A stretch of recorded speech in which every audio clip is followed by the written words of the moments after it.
Ordinateur. On est bon. Trop bien. Parfait. Attends que Cyril arrive. Eh ben, elle est là. On est bon. On est en direct, si tout va bien. Je crois qu'on est ouais, on est en direct. Ouais. Hop là. Peut-être juste un tout petit peu incliné qu'on voit bien l'écran.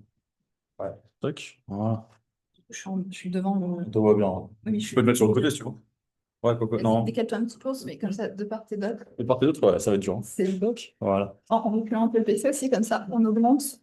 Voilà, les gens, ils vont adorer la mise en place. Ouais, pouvoir incliner et tout. Ouais. Ouais, pas trop non plus, parce qu'on va pas le faire tomber de la table, mais.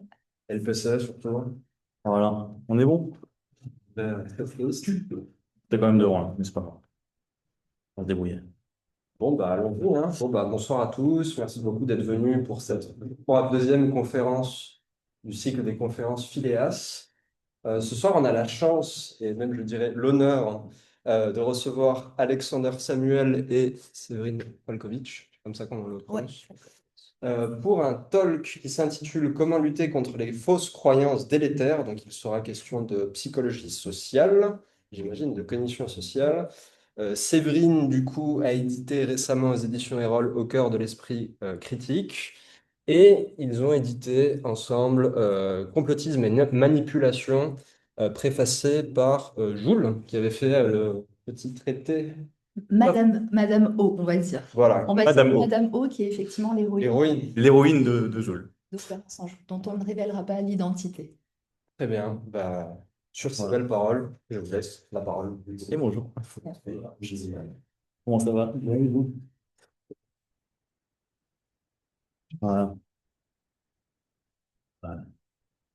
Ah, ça fait plaisir, hein. On a du bon public. Le timing. Ouais. Notons le timing. Tac.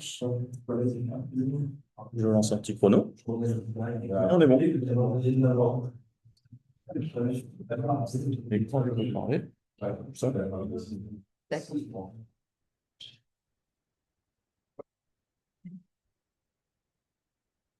C'est bon. Et c'est juste là.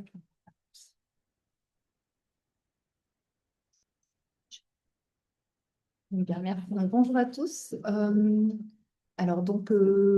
je suis maître de conférence en psychologie. Je fais partie du laboratoire de psychologie sociale d'Aix-en-Provence. Je suis aussi psychologue social, spécialiste de l'influence sociale et de la manipulation. Je vais te présenter. Oui, donc moi je suis Alexander Samuel. J'ai un doctorat en biologie moléculaire que j'ai passé à l'université de Nice. Et je suis aussi alors j'ai quitté la recherche. Je m'intéressais un peu à la fraude scientifique. Ça m'a un peu dérangé qu'il y ait beaucoup de fraude dedans, donc je suis parti. Je suis devenu enseignant, ex-chargé de mission au Centre de liaison d'éducation aux médias et à l'information, qui est un service académique pour les enseignants, qui forme à l'esprit critique en quelque sorte aux médias et à l'information. Et j'étais leur spécialiste fake news. Et je suis aussi expert externe pour diverses ONG. Donc, je fais beaucoup d'OSINT, c'est-à-dire de renseignements en source ouverte, donc Open Source Intelligence, pour diverses ONG. Je peux nommer Forensic Architecture, Index. Et j'ai lancé une alerte de santé publique sur le danger des gaz lacrymogènes en parallèle. Donc, j'ai des connaissances qui sont un peu déconnectées de ce sujet. Mais je me suis aussi intéressé durant la période de la pandémie, à d'autres fraudes scientifiques qui m'ont valu des attaques très virulentes sur les réseaux sociaux et autres, et qui m'ont aussi permis de m'intéresser finalement à d'où venaient ces attaques et essayer de comprendre un petit peu les mécanismes qui étaient impliqués. Et donc, je suis très content d'avoir pu contribuer à ce superbe livre qu'on a pu écrire avec Séverine. J'ai une question technique toute bête, mais j'ai l'impression que quand ça enregistre, à l'écran, ce qu'on voit est à l'envers. Est-ce qu'on a une autre possibilité de manière à ce que bah, s'il y a des personnes qui regardent Ah, bah, je vais regarder pendant que tu qu'ils parles. puissent voir ce qui est affiché, en fait. Je vais voir si on peut inverser, mais je pense pas. Tac. Pas vraiment, je continue à parler, hein. Ouais. Bon. Il n'y a pas l'option.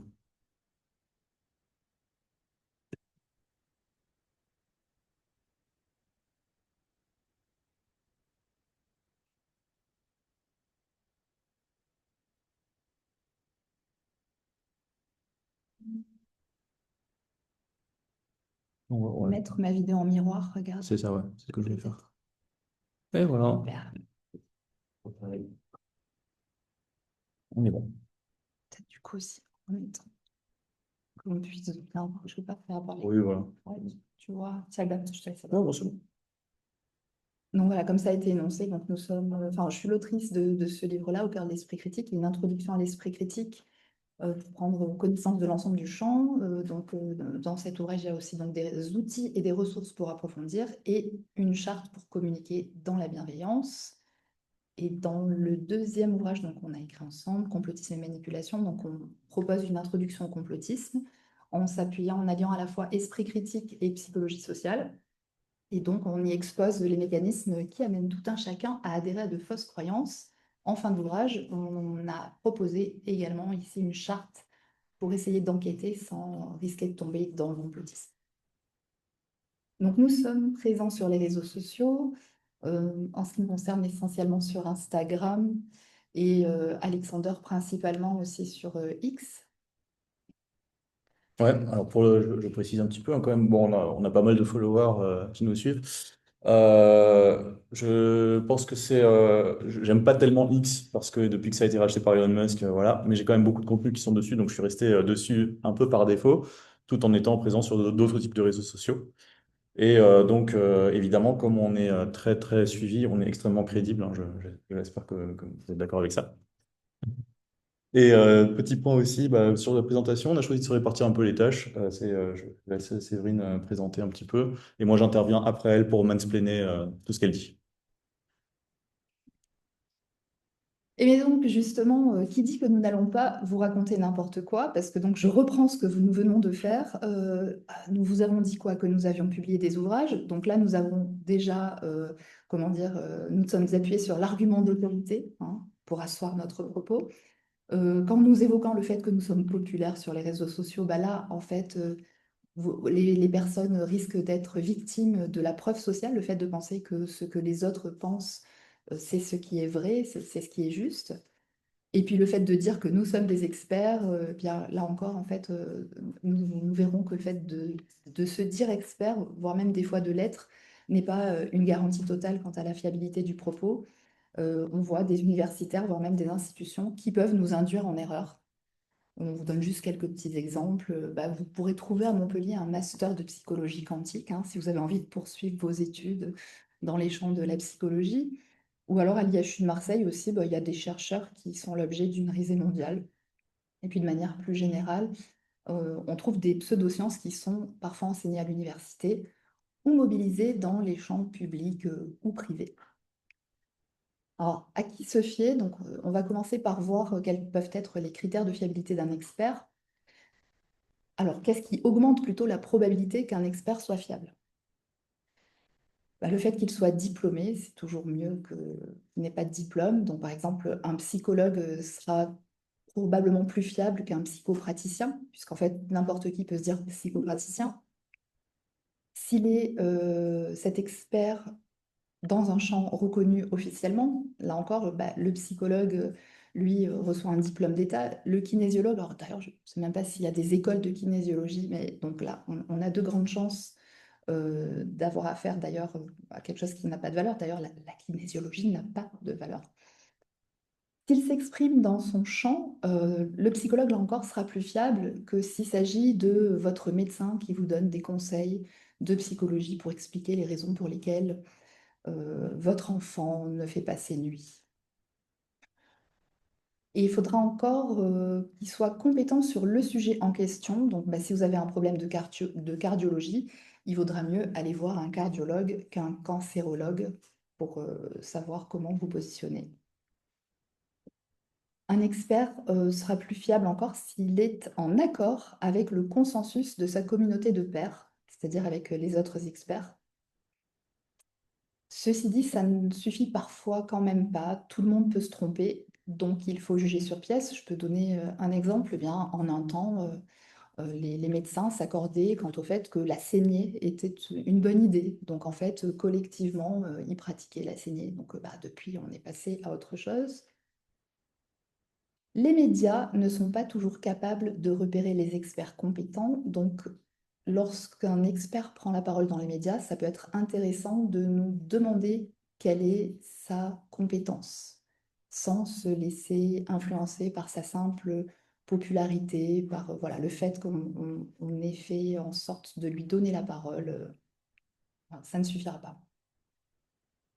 Dans le champ de l'esprit critique, on dispose de nombreux outils pour nous aider à trier, à faire la différence entre le vrai et le faux. Par exemple, l'échelle de niveau de preuve.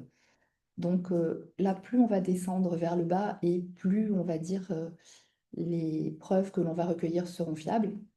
Donc notre subjectivité toute simple n'est pas vraiment fiable.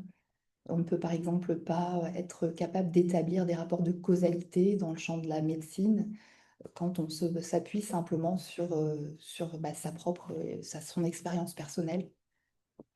La rumeur, ensuite, la sagesse populaire. Je peux donner un exemple. On entend dire que qui se ressemble s'assemble, et ça a été testé scientifiquement, c'est juste. Mais la sagesse populaire nous dit aussi que les contraires s'attirent. Vous voyez, donc comme il y a un peu tout et son contraire, ça n'est pas vraiment d'une grande utilité. Le témoignage, ensuite la parole d'expert. Donc, coucou, nous on est là. Mais oui, ça n'est encore pas ce qu'il y a de plus fiable. On va passer à des niveaux un peu plus fiables. Donc, la publication de données originales, donc les articles scientifiques. Et ceci dit, la publication d'un article ne suffit pas. Euh, on aura davantage de garanties de ce qui est énoncé, quant à la fiabilité de ce qui est énoncé, quand on arrive à reproduire les résultats d'une étude à plusieurs reprises. La méta-analyse, que va-t-elle faire? Elle va en fait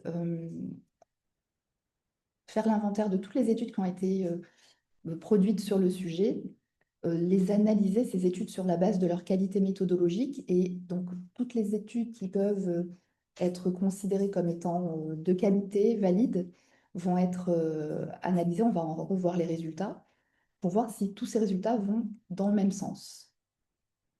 Et enfin, donc, le consensus scientifique, bon, ben là, c'est lorsque tous les experts, sur la base de l'ensemble de ces éléments, se réunissent et s'accordent sur le fait que oui, ce que l'on a mis en évidence est juste.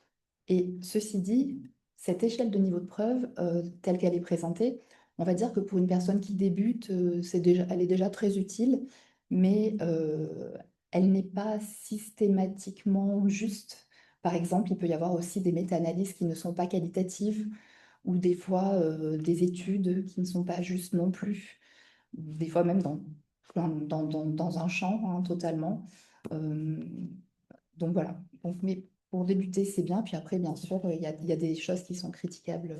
C'est quelque chose en fait qu'on va utiliser comme échelle, premièrement pour prendre une information et savoir si on peut faire confiance, en quelque sorte, sans nécessairement avoir soi-même vérifié, totalement trituré les données, fouillé, etc.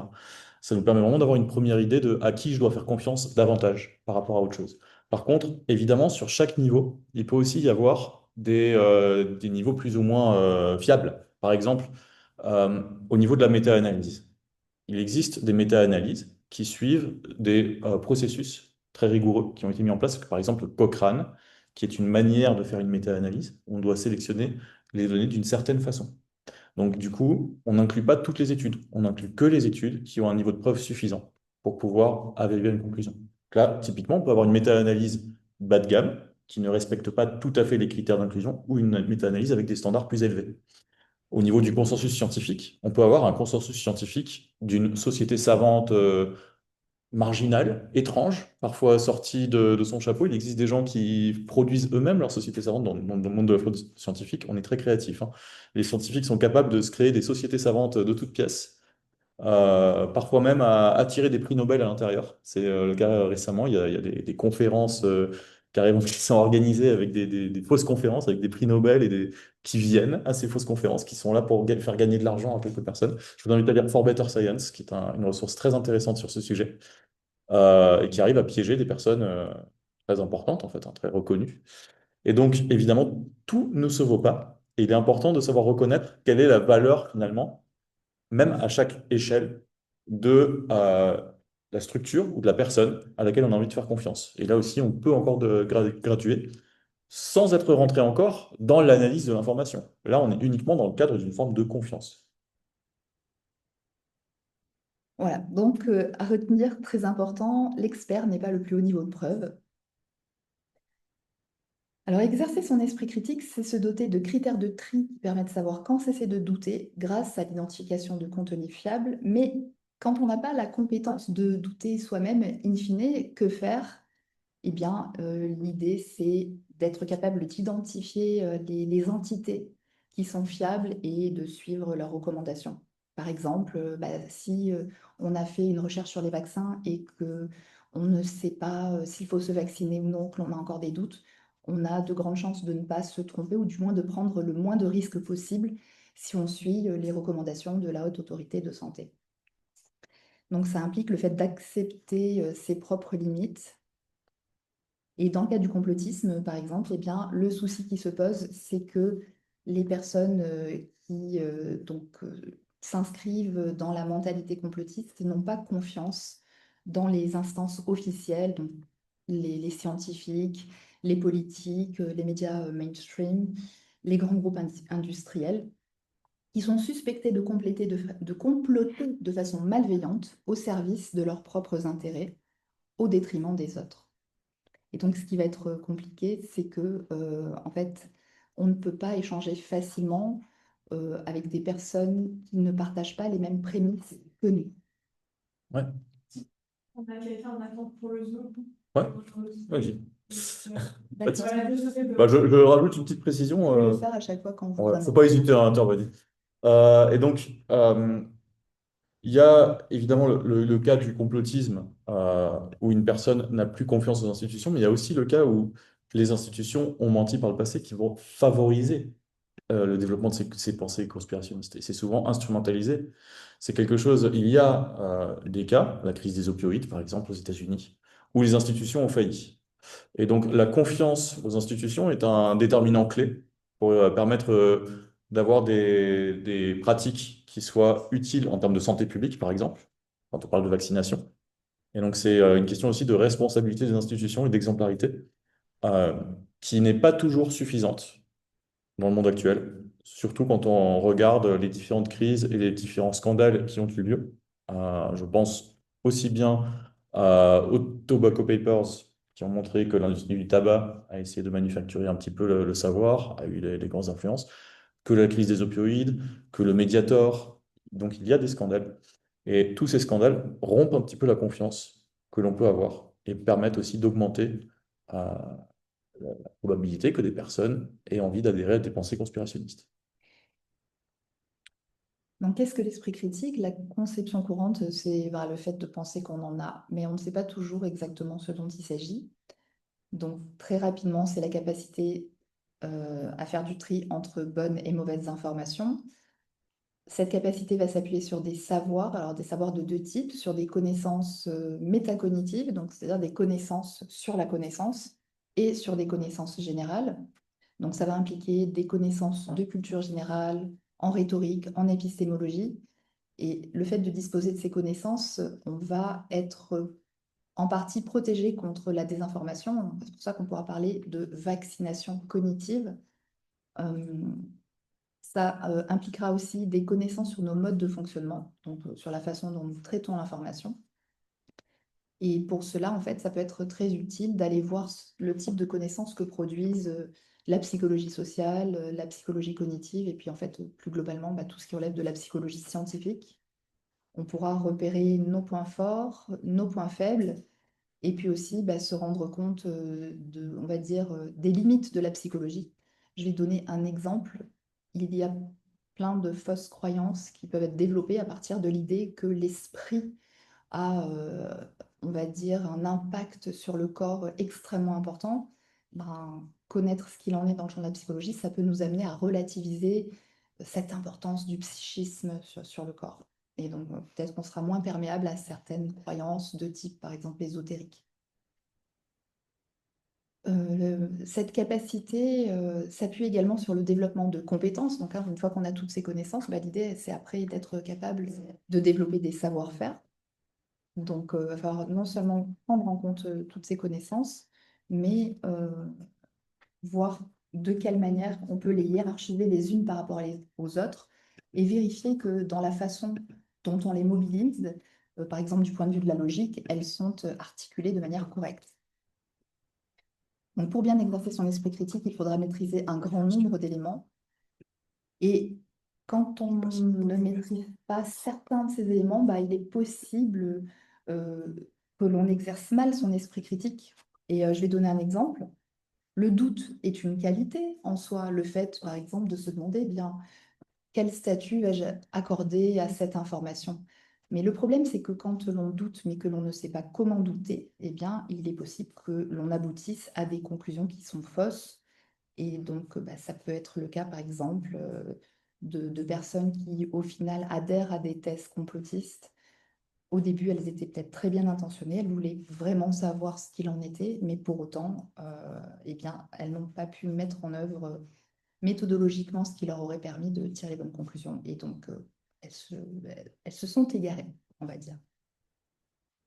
Donc, le doute n'est une qualité que s'il aboutit à l'identification de sources fiables et enfin, de contenus, de raisonnement fiable. Ah, on peut se dire aussi qu'on n'a pas besoin de développer son esprit critique parce qu'en fait, on se débrouille déjà très bien. On va se dire, non, mais moi, je suis intelligent. Alors, très rapidement, l'intelligence peut se mesurer par le QI et donc plus globalement, elle va correspondre aux capacités d'adaptation de l'individu à une situation donnée. Donc ça ne va pas suffire, même si il existe une corrélation positive entre l'intelligence, le fait d'être plus intelligent et le fait d'avoir plus d'esprit critique. Alors pourquoi il y a cette corrélation positive? Parce que l'intelligence, une plus grande intelligence est utile. L'intelligence est utile pour bien saisir une information et parce qu'elle va nous permettre de mieux résister à certains biais cognitifs qui impliquent des facultés logico-mathématiques. Donc en général, quand on dit à une personne, qu'est-ce que tu dis, tu manques d'intelligence, en fait, cette personne ne manque pas d'intelligence parce qu'on arrive à peu près tous à bien fonctionner. On va manquer d'esprit critique. Donc ce serait bien de ne pas considérer qu'il y a les plus futés d'un côté et les imbéciles de l'autre, mais de se rendre compte du fait que ce qu'il va y avoir de très important, c'est la méthode, la façon dont on élabore ses connaissances. Donc lever le pied sur le jugement des autres en tant que personne pour se focaliser sur les argumentations de fond. Et donc là, on va parler d'enjeux épistémiques, c'est-à-dire de notre volonté de savoir ce qu'il en est du monde, hein, la connaissance du monde. Ça sera peut-être plus utile plutôt que d'aller voilà, invectiver les uns et les autres en les mettant dans des catégories comme si en fait ils étaient stupides et qu'ils ne pouvaient sortir de ces catégories. Donc tout ceci serait bien plus constructif. Et petite illustration à ce sujet, il a été même montré, alors c'est pas quelque chose qui est très solide, c'est-à-dire qu'il n'y a que quelques études qui ont été faites, mais on s'est même rendu compte qu'une personne sur un thème donné qui est inscrite dans la conviction d'une croyance complotiste ou conspirationniste peut mieux maîtriser le sujet lui-même que des personnes prises au hasard qui ne se sont pas intéressées nécessairement au sujet, mais qui ne sont pas dans une pensée conspirationniste. Alors c'est très difficile parce que souvent les personnes qui sont dans ce type de pensée ont une méfiance et refusent de participer à des études scientifiques, qu'il n'y a pas beaucoup de papiers qui sortent sur ce sujet-là. Mais il y a quelques petites études qui pointent vers ça et qui indiquent que, de manière générale, c'est aussi quelque chose qu'on peut se dire. Une personne qui est partie dans une pensée conspirationniste, parfois on en connaît, peut être très intelligente dans le sens où elle va combiner beaucoup de choses, tirer beaucoup d'informations, mais elle va manquer de méthodologie et pas l'appliquer de la bonne façon pour arriver aux conclusions qui s'imposeraient en ayant tous les éléments dont elle dispose. Donc, bah, je vais y aller donc aussi dans ton sens et peut-être en le représentant même par des gestes, hein. Donc, avoir un grand nombre de connaissances, ça ne suffit pas. Par exemple, si on a beaucoup de connaissances, mais qu'ensuite on ne sait pas les hiérarchiser les unes par rapport aux autres, bah, on ne va pas être capable de tirer les bonnes conclusions. Et je reviens d'ailleurs aussi par rapport enfin, sur la question de l'intelligence. Si on raisonne très très vite, donc imaginons qu'on ait à raisonner sur ce pool de données et que bah, on va très très vite et puis on traite le pool de données qu'on a, puis on tire une conclusion. Bah, imaginons que le pool de données de départ ne soit pas juste parce qu'on n'a pas toutes les connaissances nécessaires, qu'on ait besoin de raisonner sur ce pool de données-là, hein, un pool plus étendu. Eh bien, une personne qui aura une plus grande culture générale et qui exercera son esprit critique de manière à pouvoir bien hiérarchiser, enfin, faire du tri, arrivera de façon plus sûre aux bonnes conclusions qu'une personne très intelligente qui aura été vite. Mais bon, voilà. il ne se sera pas donné les moyens de s'appuyer sur les bons éléments. Donc les connaissances ne suffisent pas.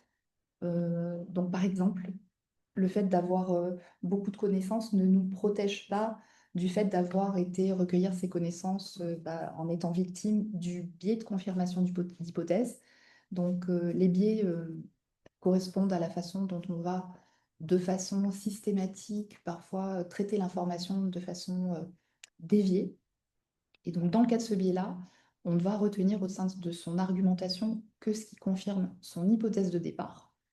Donc, ça peut être lorsqu'on est exposé soi-même à une argumentation ou alors quand on part chercher de l'information. Par exemple, si on se demande si les vaccins sont toxiques, peut-être qu'on aura tendance à taper dans Google vaccin toxique. Donc là, on va se retrouver confronté à un flux d'informations qui viennent confirmer la crainte que l'on avait au départ. Donc, ça posera souci. Le cherry picking, là encore, ça ne nous permettra pas, lorsque l'on est, par exemple, exposé à une personne qui fait du cherry picking, ça ne nous permettra pas de nous positionner correctement. Alors là, il s'agit en fait, par exemple, de n'aller sélectionner dans tout ce dont on dispose que ce qui va venir confirmer son point de vue de départ. Donc, sans tenir compte de la représentativité du champ. Pour préciser un petit peu la chose, en gros, on peut, dans le premier cas, ne pas disposer de toutes les informations parce qu'on a cherché que ce qu'on veut. Donc, on n'a pas tout lu. Dans le second cas, on a tout lu. Mais dans l'ensemble du texte, on ne va prendre que ce qui nous arrange. Et on va exclure ce qui ne va pas dans notre sens. C'est cueillir des cerises versus confirmer son hypothèse de départ.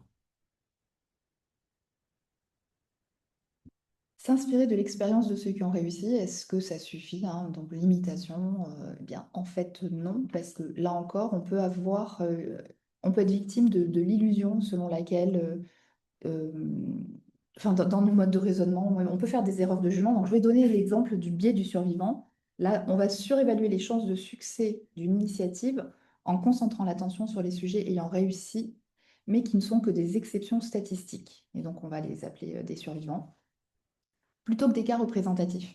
Donc, je vais donner un exemple, c'est comme si en fait on voulait gagner au loto et qu'on demandait aux gagnants comment est-ce que tu as fait? Moi j'aimerais bien gagner au loto comme toi. Il va dire achète un ticket, tu verras. Donc voilà, ça te pose souci. Ou alors, pour donner un autre exemple, si on est chef d'entreprise et qu'on veut réussir comme Bill Gates, le fait d'aller voir ce qu'il a fait tout au long de son parcours pour avancer professionnellement, il n'est pas dit que si on essaie de mettre en œuvre les mêmes choses, on arrive au même résultat que lui. Donc, on a tendance à sous-estimer le poids du contexte. Et donc, voilà. Donc, le fait de le savoir, ça peut aider à ne pas tomber dans ce type de piège. Donc, l'exercice de l'esprit critique vise une meilleure hiérarchisation des informations, des prises de décision plus éclairées, donc plus de liberté. C'est un bon outil pour le développement personnel, je rajoute valide, parce qu'habituellement, ce qu'on trouve sur les réseaux sociaux ou en ligne et le nom de développement personnel, ça va plutôt du côté du bullshit. Nos décisions politiques, nos choix de santé, de consommation, nos choix éducatifs, professionnels, etc. Donc voilà, l'idée, c'est de faire face à l'influence et de mieux juger. Et que constate-t-on? Qu'il y a une envolée des fausses croyances délétères, par exemple dans le champ des médecines non conventionnelles, mais également au quotidien. Et tout ceci est favorisé par le relativisme, le fait de penser qu'au final, il y a tellement d'informations ici et là que tout se vaut, rien n'est vraiment fiable. Et donc, voilà, donc, la vérité est relative, en fait, elle n'est produite que par des contextes. Or, les méthodes scientifiques nous permettent de sortir de notre subjectivité. Toutes les croyances ne se valent pas. On peut faire ça de façon fiable. Donc, le relativisme n'a pas lieu d'être. Et l'idée, en fait, que nous essayons de développer aussi, Alexander et moi, c'est que euh, on peut se sentir en sécurité en se disant que ceux qui endossent de fausses croyances sont minoritaires, ce sont quelques personnes un peu perchées, amusantes, etc. Le problème, c'est qu'en fait, les personnes qui sont parfois versées dans de fausses croyances sont très actives, elles vont faire du prosélytisme, elles vont en permanence convaincre et convaincre et convaincre d'autres personnes. Donc, il pourra arriver un temps où nous ne serons peut-être plus majoritaires, où des décisions politiques seront prises et où vous aurez par exemple la possibilité de voter pour Trump ou d'autres personnes. Voilà. Et puis, On a de bons exemples aux États-Unis en ce moment, hein.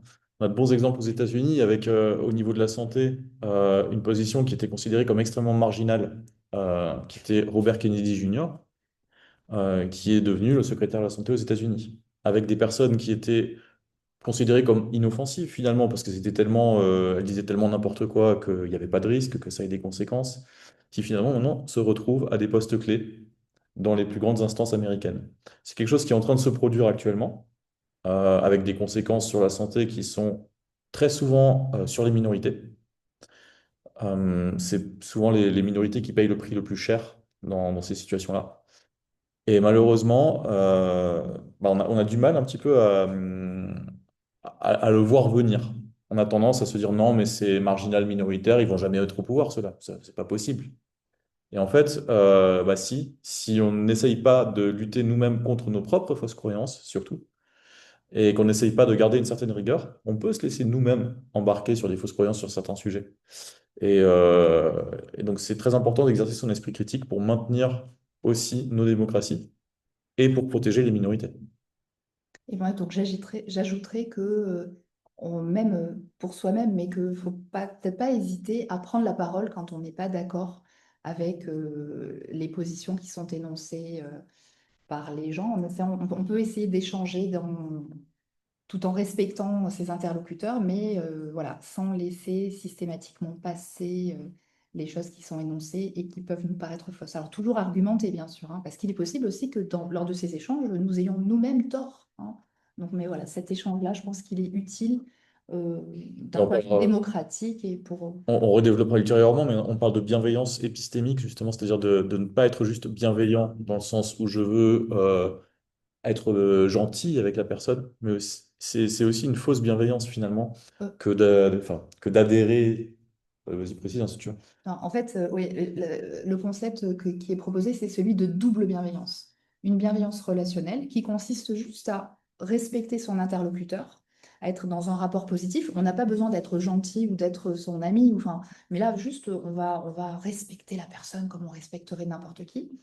Par contre, en fait, on va aussi être bienveillant d'un point de vue épistémique, c'est-à-dire que être bienveillant, c'est vouloir le bien pour autrui, pour la société, pour soi-même. Enfin, et du coup, l'idée, c'est de ne pas faire de concessions sur l'énonciation des positions de fond qui nous paraissent les plus justes. Et quand on arrive à s'exprimer en essayant de concilier les deux, ça nous paraît utile parce que peut-être qu'on a davantage de chances de se faire entendre par son interlocuteur, qui lui-même du coup se sentira respecté. Et bon, après, ça ne veut pas dire que tout le monde est capable de changer, hein, parce que quand les personnes sont extrémisées sur des positions, ça peut être très compliqué, mais bon, malgré tout, on peut essayer d'établir un lien. Et voilà, et ne pas.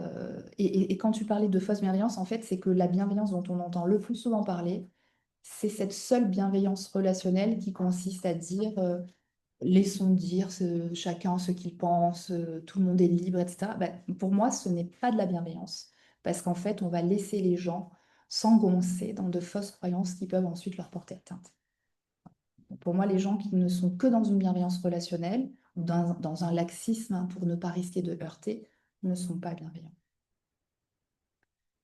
Après, bon, petit détail aussi, on n'est pas obligé systématiquement de prendre la parole ou d'aller lutter contre toutes les fausses croyances.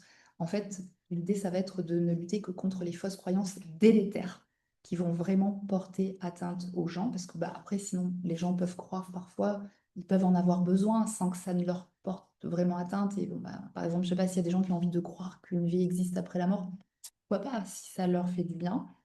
Euh, voilà, donc par contre, dès lors que ça pose souci, quand on peut, il faut pouvoir l'énoncer. Et des fois, d'ailleurs, même éthiquement, il peut y avoir des questions qui se posent, savoir si la croyance, elle est vraiment absolument utile, même si elle est fausse, hein. On peut aussi, dans certains cas, ne pas y toucher. Je peux donner encore un autre exemple, le cas d'une personne qui a perdu son père très récemment et qui me dit que, il croit que il a pu communiquer avec lui de façon télépathique, ben, je l'ai laissé avec sa croyance, hein, parce que ça le réconfortait. Je n'avais pas d'enjeu particulier quant au fait de lui dire, ben voilà, ce que moi j'en savais sur la télépathie. Et oui, sur le relativisme, il y a un point qui pourrait intéresser les gens en philosophie, justement, précisément, parce que nous, on n'est pas experts en philosophie. Je m'appuie ici sur une présentation faite par Dominique Reynaud pour illustrer son livre Sociologie des controverses. Donc c'est plus un sociologue qu'un philosophe, hein, qui parle. Mais en gros, il s'est attaqué un petit peu au relativisme. Alors, j'aimerais bien le préciser quand même un petit peu. Euh, il y a eu des Science Wars à une époque, dans les années 90, avec la pensée latourienne et l'idée que il serait possible qu'il n'y ait pas une vérité, mais en fait qu'il y ait chaque groupe de pression finalement a sa conception de la vérité. C'est une sorte de lutte pour imposer sa vérité et que les personnes dominantes, les groupes dominants vont imposer leur vérité, mais qui est peut-être pas nécessairement une vérité objective et qui vont imposer leurs choses. Et donc on peut tomber dans une forme de relativisme au final à se dire, mais en fait, il n'y a pas de vérité, tout se vaut et on peut juste débattre et essayer de se battre pour imposer son point de vue, d'un point de vue rapports sociaux, lutte sociale. Et je pense que c'est une erreur de tomber dans le relativisme absolu. Je pense qu'il faut quand même rester sur l'idée qu'il existe une vérité, qu'il est important d'essayer de s'en approcher et qu'il est important de connaître les déterminants évidemment sociaux qui vont influencer notre connaissance de cette vérité. Donc, on peut essayer de combler les vides. Et Dominique Reynaud proposait de combattre ce relativisme en l'énonçant déjà. Donc le relativisme de la vérité affirme que la vérité absolue n'existe pas. Il y a seulement une vérité relative à chaque individu. Chacun a sa vérité. Et selon lui, cette phrase, elle est soit autoréfutante, parce que dire que la vérité n'existe pas, c'est dire que c'est vrai que la vérité n'existe pas. Donc on énonce une vérité. Donc on est finalement en train de dire une vérité, donc on se réfute. Ou alors, c'est confondre le concept de vérité et celui d'opinion, ce qui est très différent. Et donc, à mon sens, le relativisme de la vérité, c'est pas vraiment une thèse qu'on va pouvoir poser comme postulat et accepter. C'est quelque chose qui, à mon sens, peut être très délétère pour notre compréhension du monde, et on le voit dans ce qui se passe aujourd'hui dans certains pays comme les États-Unis. Je reviens souvent dessus. Évidemment, ça, c'est un questionnement qui peut être beaucoup mieux développé par des philosophes que vous êtes, et où je suis très curieux d'avoir un retour ou une contradiction sur le sujet. Mais en tout cas, on part un peu de ce principe. Alors, donc, comment développer son esprit critique? Bien, de notre part, déjà, il faut peut-être prendre conscience du fait qu'on manque de connaissances de fond sur les sujets que nous investiguons, métacognitive sur la façon dont nous traitons l'information, en rhétorique, dans le champ de l'argumentation, en épistémologie, donc quant au mode, la façon dont nous élaborons la connaissance. Il faudrait prendre connaissance aussi des facteurs d'influence qui sont susceptibles de nous déterminer et de nous amener à être la cible de manipulation. Le fait d'avoir une bonne connaissance de soi, en général, il manque un H à psycho, donc ça peut aussi aider, hein, psychologie sociale, psychologie cognitive, etc. Parce que là encore, en fait, beaucoup de gens sont curieux de la façon dont ils fonctionnent et ils cherchent et quand ils n'ont pas de réponse, en fait, ils vont aller écouter les discours de ceux qui prétendent leur en apprendre sur eux-mêmes. Donc par exemple, on a les dérives du New Age, hein, du développement personnel, mais pareil, il y a des gens qui vont peut-être aller du côté de la psychanalyse ou enfin voilà, toutes sortes d'autres coachs, guides spirituels ou autres. Et donc ça peut poser souci. Donc savoir ce qu'il en est, ça permet de se protéger contre les fausses croyances. Connaître aussi comment fonctionne la science, ça serait très utile parce que ça permet de savoir pourquoi on a plus de chances d'être confronté à des contenus fiables quand on se dote de méthodes qui sont rigoureuses plutôt que quand on ne se dote pas de ces méthodes. Donc ces manques sont responsables de perte de temps, de perte d'argent, de perte de chance, par exemple dans le champ de la santé, de décès, hein, parce que pendant que là, vous allez d'une personne à l'autre qui n'est pas compétente, par exemple, si vous avez un cancer, mais votre cancer, il évolue, il n'attend pas que vous trouviez, enfin, que vous arriviez face aux personnes qui vont correctement vous prendre en charge. Donc, et plus généralement, de mauvais choix. Mais donc, il y a pas ça ne relève pas que de l'individu et de la façon dont il traite, perçoit l'information, que de sa responsabilité. En fait, nous sommes exposés en permanence à une multiplicité de sources d'influence, parce que les gens savent que vous avez des besoins, que nous avons des besoins, et donc il y a beaucoup d'argent derrière. Donc, il y a énormément de manipulation, hein, volontaire, donc des intérêts financiers, mais des fois, ça peut être juste, par exemple, la recherche de popularité. Je sais pas, vous pouvez avoir une personne qui est très suivie sur les réseaux sociaux et qui ne va pas forcément être fiable dans ce qu'elle énonce, mais pour autant, elle va retirer une satisfaction du fait d'être très suivie, donc elle va continuer à dire n'importe quoi. Enfin, voilà, il n'y a pas que toujours de l'argent derrière, volonté de domination, etc. Et puis, il peut y avoir aussi, c'est très important de le dire, des personnes qui vont nous induire en erreur, mais tout en étant extrêmement bien intentionnées. Donc, si c'est important de le dire, c'est parce que des fois, on a des gens qui disent, non, mais elle ne peut pas me dire n'importe quoi, cette naturopathe, elle est convaincue elle-même par tout ce qu'elle dit.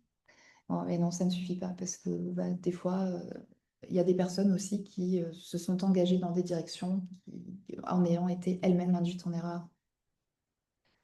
Et donc, in fine, on va surestimer pardon, notre liberté de penser et de décider. Et dans un contexte où en plus, il y a une liberté d'expression débridée, hein, notamment sur les réseaux sociaux. Et le problème, c'est que du fait de cette liberté d'expression débridée, on va être exposé à de fausses informations de façon massive. Et que se passera-t-il? Eh bien, un pourcentage de fausses informations vont nous influencer, hein, ils vont passer au travers de nos filtres, hein, déjà de l'esprit critique dont on dispose déjà, et parfois dans des champs cruciaux. Dans la guerre de l'information, il y a une technique qui est plus développée, enfin qui est décrite dans le monde militaire plutôt, qui est celle qui est nommée stratégie de l'érosion. On l'appelle comme ça, dans le sens où on va prendre un rocher et on va lui faire pleuvoir des gouttes dessus, lentement. Et ça crée une érosion. Et donc l'idée, c'est d'exposer très souvent, y compris à des informations totalement farfelues, la population, de manière à ce que lentement, elle finisse par le voir comme dans le champ du possible, dans le champ de quelque chose par la preuve sociale qui existe, qui est énoncée. Une opération qui a beaucoup fonctionné et qui maintenant est décrite comme ayant un effet érosion qui n'était pas l'objet recherché initialement, c'est l'opération Inflexion qui a été faite par l'URSS. Donc je vous invite à vous documenter si jamais ça vous intéresse sur cette opération, qui était une opération de désinformation d'abord de l'URSS contre le monde occidental sur l'origine du virus du sida et qui finalement a dévié un petit peu en quelque chose qui existe encore aujourd'hui, persiste aujourd'hui. Et des gens continuent à y croire, et via ce que certains décrivent donc comme l'érosion. Oui. Dire aussi une chose, c'est qu'en fait, les gens disposent déjà d'un certain esprit critique, hein, on ne part pas de zéro. Et ça peut globalement bien fonctionner, sauf que bah, quand on va être confronté à des situations nouvelles ou complexes, ou par exemple qui vont jouer sur nos émotions, ou alors parce qu'on aura un besoin urgent, enfin, donc il y a des conditions dans lesquelles on va être d'autant plus perméable aux argumentations qui sont fausses. Et donc parfois, enfin, ça ne suffira pas d'exercer son esprit critique tel qu'on l'exerce habituellement, parce on risque d'être la proie de plein de pièges, en fait. Donc des pièges qui viennent de l'extérieur, mais également la proie de certains de nos modes de fonctionnement qui peuvent être habituellement fonctionnels, mais qui, bah, là, pour le coup, devraient nous inviter à nous méfier de nous-mêmes. Voilà. Je donne un petit exemple de ce dont nous devrions nous méfier. Euh, L'heuristique de la preuve sociale. Le fait de penser que ce que font les autres, c'est ce qu'il faut faire. Ça détermine ce qui est bien, ce qui est vrai. Le plus souvent, c'est utile et c'est juste. Par exemple, bah, vous êtes sur l'autoroute et vous voyez que tout le monde ralentit. Bah, vous ralentissez vous également et puis vous vous rendez compte effectivement que sur cette portion de route, la vitesse était réduite. Donc vous avez eu raison d'imiter ce que faisaient les autres. Puis dans d'autres cas, bien, et c'est ce qui sera nécessaire de l'illustrer, mais la foule n'a pas nécessairement raison, hein. Voilà. Donc, se sentant très libre, on va être moins méfiant et donc ça va augmenter notre perméabilité aux influences délétères. Donc, il y a des traits de personnalité qui favorisent le développement de l'esprit critique, la curiosité, le goût de la vérité, l'humilité, le besoin de cognition, le faible besoin de clôture. Je ne sais pas s'il est nécessaire que je revienne là-dessus, Oui. mais bon, la curiosité, ben, parce que, par exemple, la curiosité, elle va nous permettre d'étendre notre culture générale. Le goût de la vérité, peut-être que ça va nous permettre aussi de procéder à un tri parmi ces différentes informations pour savoir lesquelles sont justes et puis lesquelles le sont moins, ne le sont pas. Enfin, en tout cas, on va se poser des questions sur le statut de ces informations-là. L'humilité, ça va être la capacité à remettre en question ce que l'on sait pour laisser une chance au contenu contradictoire finalement de changer de statut et puis de considérer que finalement, ben, ce sont ces contenus qui étaient plus justes que ceux dont on disposait antérieurement. Le besoin de cognition. Donc, bah, ça va consister, par exemple, au fait d'avoir une appétence pour la complexité. Donc, voilà. Et le faible besoin de clôture, alors là, ça va se rapporter en quelque sorte à notre capacité à résister au fait d'avoir accès tout de suite à une conclusion, hein. C'est le fait d'être capable de différer. Les jump to conclusion, comme on dit. Ouais. C'est-à-dire qu'on ne va pas sauter directement à une Oui. conclusion. On va tolérer l'idée qu'on ne sait pas encore, qu'on suspend son jugement, qu'on attend un peu de ça. Mm. Et d'ailleurs, enfin, on en parle après, mais dans le cas du complotisme, en fait, ben, le fait d'avoir cette propension à aller, enfin, à avoir besoin d'une conclusion tout de suite, hein, de mal tolérer l'inconsistance, enfin, ça peut favoriser l'adhésion à des idées complotistes. Donc les complotistes, enfin les personnes qui adhèrent à de fausses croyances complotistes ont un plus fort besoin de clôture. Et ce qui est bien, c'est que là, je parlais de traits de personnalité. Donc les traits de personnalité, c'est quelque chose d'assez stable en général, mais pour le coup, bah, si on les reprend tous, on peut essayer de les développer par l'éducation. Si vous savez que vous n'êtes pas très curieux, vous dites, bon, bah, ça, c'est utile, donc très bien, je vais m'intéresser à plus de contenu. Pareil pour le goût de la vérité, dire, bon, moi, j'aime bien l'astrologie, donc ça me fait plaisir, je m'en fiche que ce soit juste ou faux. Bah, là, on vous dit, ouais, mais ça pourrait être utile, en fait, de savoir ce qu'il en est, parce que sinon, ça peut poser souci. Donc, ouais, on va dire, bon, allez, d'accord, je vais me pencher sur la question, et ainsi de suite. Comment. L'étiquetage sur un. Ouais. Ouais, plus Ouais. tard, peut-être. Ouais, vas-y. Ça peut, ouais. Ouais. Oui, on dit beaucoup de choses, hein. On est très Là, bavard. l'idée, c'est qu'elle partir Ouais. sur l'astrologie. Oui, non, mais l'idée, c'était aussi d'expliquer parce que, ouais, on en parlera après. On en Vas-y. parle plus tard. Ouais. Euh, donc, quand on parle d'esprit critique, on entend souvent parler de zététique. Donc, dans les années 70, Henri Brock définit la zététique comme une forme d'art du doute. Et pour aller vite, la zététique a pour objectif de diffuser l'esprit critique, de promouvoir la science, ou plutôt les outils, les méthodes hein, qu'il y a dans le champ scientifique, pour qu'on puisse comprendre bien euh, comment ça fonctionne, puis bon, bah, effectivement les contenus du coup, qui auront été produits. Elle a pour objectif aussi de lutter contre les fausses croyances délétères et contre les dérives thérapeutiques ou sectaires. Donc j'ai juste donné quelques exemples. En matière de fausses croyances délétères, ben, j'en ai déjà parlé. Mauvaise connaissance de soi, donc genre du développement personnel, bullshit. Il peut y avoir aussi le féminin sacré, l'astrologie, la psychanalyse, etc. Le complotisme fait partie de ce qui va poser souci ici parce qu'il s'appuie, il se nourrit pour partie de fausses croyances, hein. Il n'y a pas que ça, bien sûr, mais oui. Et en matière de dérives thérapeutiques ou sectaires, donc exemple de dérive thérapeutique, bah, le fait d'abandonner tout simplement la médecine conventionnelle, tomber dans l'ésotérisme, etc. Des fois aussi, il peut y avoir simplement de mauvaises analyses. Comment? C'est un L, une petite chouette. Où ça? Waldorf. Ah oui, ouais, pardon.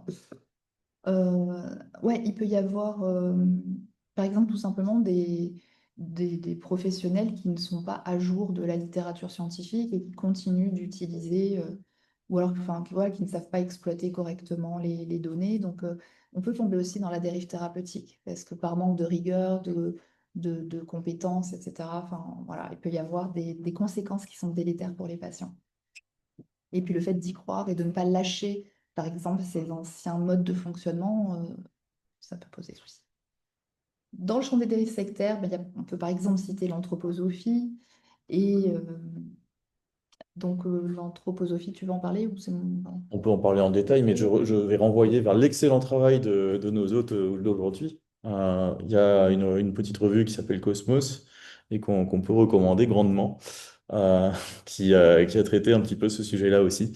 Et effectivement, c'est des courants de pensée issus de ce qui s'appelait la théosophie, qui sont, pour faire très court, dans une dérive qui amène à des dérives vraiment sectaires aujourd'hui, qui, on va détailler le vin biodynamique, qui est une des applications de cette anthroposophie, une des choses qu'ils savent faire, qui consiste à produire du vin à l'aide d'une pseudoscience qui fait intervenir à la fois le cycle lunaire et une sorte de pseudo d'ésotérisme autour des bactéries qu'il pourrait y avoir dans la bouse de vache, qu'on mettrait dans les cornes de vache et qu'on enterrerait dans un champ à une heure très précise.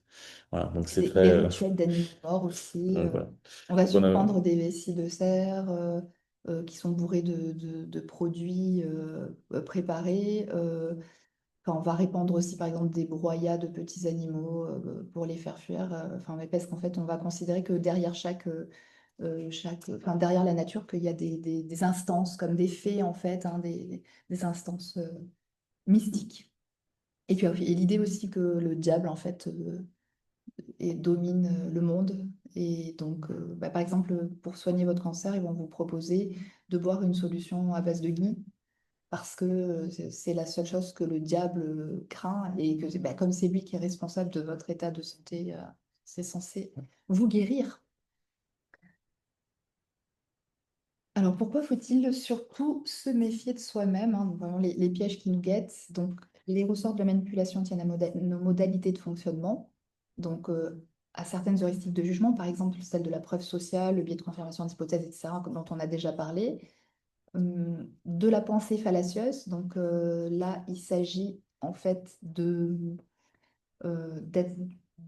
s'exprimer soi-même ou alors enfin, d'être exposé à des arguments ou argumentations qui nous semblent logiques, mais qui sont fausses.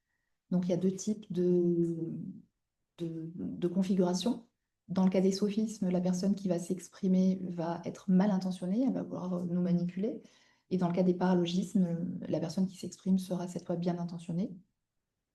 Donc l'illusion de savoir, hein, le fait qu'on ait le sentiment que tout est accessible au niveau de la connaissance, puis que voilà, on en vient très rapidement nous-mêmes à devenir experts sur tous les sujets possibles.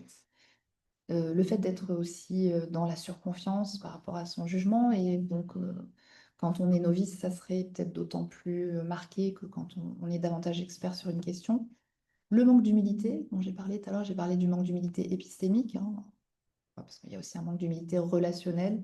Le fait, par exemple, dans le manque d'humilité relationnelle, on va croire qu'on sait mieux que son interlocuteur et du coup, c'est dommage parce que on ne donne pas à l'autre la chance d'avoir raison. Donc, en se positionnant de cette façon-là, ça ne va pas nécessairement faciliter la relation, les échanges et par exemple le recueil d'informations qui pourraient être précieuses.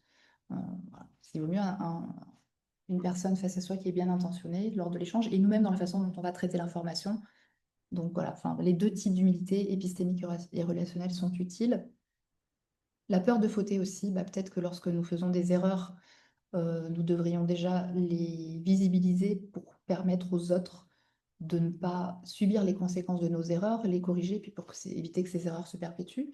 Et puis aussi le fait parfois de craindre que l'on nous voit comme une personne qui n'est pas consistante parce qu'on s'est trompé. On va peut-être, par exemple, avoir en horreur l'inconsistance ressentie à ce moment-là. Puis derrière, par exemple, il peut y avoir des phénomènes de dissonance cognitive où on va arranger les différentes choses que l'on a en tête de manière à plutôt persister dans son erreur plutôt qu'à changer de direction. Je ne sais pas si je parle peut-être plus loin aussi de l'escalade d'engagement. Bon, ça tient à d'autres dynamiques, pas forcément à la peur de fauter, même s'il peut y avoir aussi le biais des coûts irrécupérables. Enfin, je ne sais pas si c'est moi. Mais enfin voilà, pour dire que faudrait qu'on n'ait pas peur de reconnaître nos erreurs. Ce serait plus utile. Bon, ben voilà, il y a aussi l'évitement ou la réduction de la dissonance cognitive. Donc, tout ce qui, du coup, peut nous donner le sentiment que enfin, de fragiliser nos convictions parce que ça va à l'encontre de ce qu'on sait déjà. On peut avoir tendance à l'éviter pour pas ressentir un inconfort. Euh, L'escalade d'engagement, donc en fait, on va avoir tendance à prendre des décisions qui vont dans le sens de ce que l'on a déjà pris comme décision, de ce que l'on a déjà fait. La science des enjeux identitaires aussi, elle peut biaiser considérablement la façon dont nous traitons l'information. Je vais vous donner un exemple tout simple. Imaginons que face à nous, on est une personne de droite alors que l'on est de gauche. Eh bien, on va peut-être ressentir une menace quant à ses valeurs. Non. Et du coup, au lieu d'être à l'écoute des arguments qui sont développés, on va accorder beaucoup de ressources attentionnelles à ce qui relève de cette menace, et donc on aura moins de ressources attentionnelles à consacrer au traitement du fond, parce que en fait, notre capacité d'attention, elle est limitée, et il y a une interdépendance entre ce qui relève d'un côté des enjeux relationnels et de l'autre des enjeux épistémiques. Donc, accorder de l'attention d'un côté, en note de l'autre côté. Voilà, donc l'idéal, ça serait, pour essayer de se positionner au mieux, d'abaisser au maximum la saillance des enjeux identitaires. Donc soi-même d'en prendre conscience et d'essayer de se focaliser sur le fond. Et puis aussi peut-être dans ce qu'on laisse transparaître quand on échange avec ses interlocuteurs, le fait par exemple d'être frontal ou des fois d'attaquer en disant bah, vous, de toute façon vous appartenez à tel groupe. Voilà. Là du coup on va augmenter cette saillance-là. Voilà, donc les autres ne sont pas toujours responsables de ce qu'il advient de ce que nous pensons. Il y a encore donc dans les sources de diffusion des croyances, donc les modalités de fonctionnement des médias, le fonctionnement des réseaux sociaux, le règne des fake news, un milieu éducatif insuffisamment formé, des caractéristiques psychologiques spécifiques. Alors je suis désolée, je peux pas tout détailler, on peut pas tout détailler en fait. Donc par On a exemple, listé un petit peu ouais, tous les éléments dans lesquels on peut tomber, en fait. Si vous avez à la fin des questions sur l'un d'entre eux, que vous n'avez pas compris l'énoncé, n'hésitez pas. donc, filtre par les pairs, donc par exemple, on va mettre en contact avec les personnes qui nous ressemblent, qui pensent les mêmes choses que nous. Exposition sélective à l'information, donc c'est un peu ce que j'évoquais quand j'évoquais le fait qu'on allait éviter les informations inconsistantes. Bah là, carrément, on va rechercher les contenus avec lesquels on est déjà en accord. Euh, donc, attrait pour les contenus à forte charge émotionnelle. Donc, oui, on va aller vers ces contenus-là, ils vont attirer notre attention. On va avoir tendance à survaloriser nos croyances et nos opinions. Donc, sur l'échelle de niveau de preuve, ce sont les premiers niveaux. Il peut y avoir aussi de la paresse intellectuelle, une propension à croire. Donc là, par exemple, je pourrais énoncer le fait qu'on est spontanément disposé en tant qu'être humain à avoir des formes dans les nuages ou dans la nature. Donc, enfin, c'est la question de l'énimisme, hein. Donc, voilà, on est aussi prédisposé peut-être à chercher du sens. Donc, ça fait partie de nos caractéristiques en tant qu'être humain. Puis après, voilà, c'est des sous-parties, mais il y a quand même plein de choses. Et là, je dirais qu'il faudrait aller voir tout ce qu'il y a dans le champ de la psychologie sociale. Donc, il y a de multiples variables qui vont nous influencer, comme par exemple voilà, nos appartenances, nos groupes sociaux, enfin, voilà, nos identités sociales, du coup, notre passé aussi, tout ce qu'on a pu faire, nos différents ancrages, nos relations. Les formats de communication aussi, on sait qu'en fonction de la façon dont la communication se structure, ça peut avoir des effets très différents. Le poids de nos actes et de nos décisions, ça je l'ai déjà évoqué, notamment par exemple en partie avec la question de l'escalade d'engagement, mais même aussi, comment dire, enfin peut-être je ne vais pas développer Oui, ici, oui. mais l'engagement, voilà, le fait, par exemple dans le cadre de la dynamique, enfin dans le champ des dérives sectaires ou même dans le champ des fausses croyances, on pourrait nous dire ah, viens, une fois, ça n'engage à rien, puis c'est gratuit. Et puis, mais le problème, c'est que quand on fait un premier pas dans une direction donnée, il est possible que on mette en quelque sorte le doigt dans l'engrenage et qu'ensuite, derrière, on pose d'autres actes ou d'autres décisions qui vont dans le même sens. Donc, en fait, ça n'est pas anodin. Et donc, prendre conscience du poids de nos choix, de ce type de nos actes sur la suite, ça pourrait être très utile parce qu'en fait, parfois, on pense qu'on est libre, mais on ne l'est peut-être pas tant que ça. Il y a encore aussi une surresponsabilisation de l'individu, hein. Donc là aussi, enfin, on peut le montrer à tout bout de champ. Par exemple, la théorie du monde juste, hein. On va penser que chacun est responsable du sort dont il hérite. Et donc, c'est dommage parce que du coup, on va être là encore dans des stratégies de culpabilisation, puis en fait d'injustice sociale. On va peut-être les maintenir. Alors, c'est pas, nous ne sommes pas juste horrible et malveillant, mais peut-être que voilà, dans ce qui est énoncé, c'est que ça nous permettrait nous-mêmes d'avoir un plus grand sentiment de contrôle en se disant, bon, bah, si moi, du coup, je fais ce qu'il est bien de faire, je ne vais pas me retrouver comme ces personnes qui vivent dans la rue parce que voilà, moi, j'en serai préservée. Donc, ça peut avoir un côté rassurant. Mais donc, voilà, en prendre conscience, ça peut nous permettre justement d'être plus juste dans nos façons de penser et aussi, pourquoi pas, de lutter contre les discriminations, hein, puisque sinon, si tous ceux qui sont en difficulté le méritent, pourquoi changerait-on le monde? Alors, on avait pris l'exemple du HPI, parce que là, tu pourras peut-être parler des étiquettes, pour évoquer l'importance de la méthode dans la façon dont on élabore la connaissance. Donc, bah, quand on regarde sur les réseaux sociaux, chez les jeunes, etc., si on parle de HPI, à quoi ça se rapporte? Donc, bah, par exemple, Jeanne Siofachin a écrit un ouvrage qui s'appelle Trop intelligent pour être heureux, et la représentation est celle-ci. 2 HPI sur 3 sont en échec scolaire, ils sont hypersensibles, ils sont malheureux et nourrissent un fort sentiment de solitude. Sauf que ce n'est pas juste. Comment a-t-elle élaboré ces caractéristiques? Eh bien, c'est tout simplement en, en ayant reçu dans son cabinet des personnes HPI qui étaient en difficulté. Et du coup, ce qu'elle a élaboré en termes de connaissances ne correspond qu'à un tout petit échantillon de la population qui n'est pas représentatif.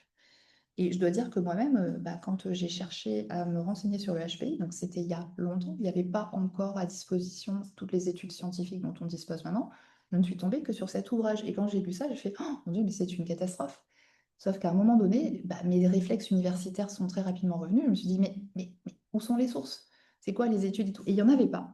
Et le hasard a fait que du coup, j'ai continué à chercher, et je suis tombée sur un blog de Franck Ramu et je me suis mise à échanger comme ça a été mon premier contact avec lui sur le sujet. Et là, pour le coup, ils étudiaient donc une cohorte, je crois, avec Nicolas Gauvrit.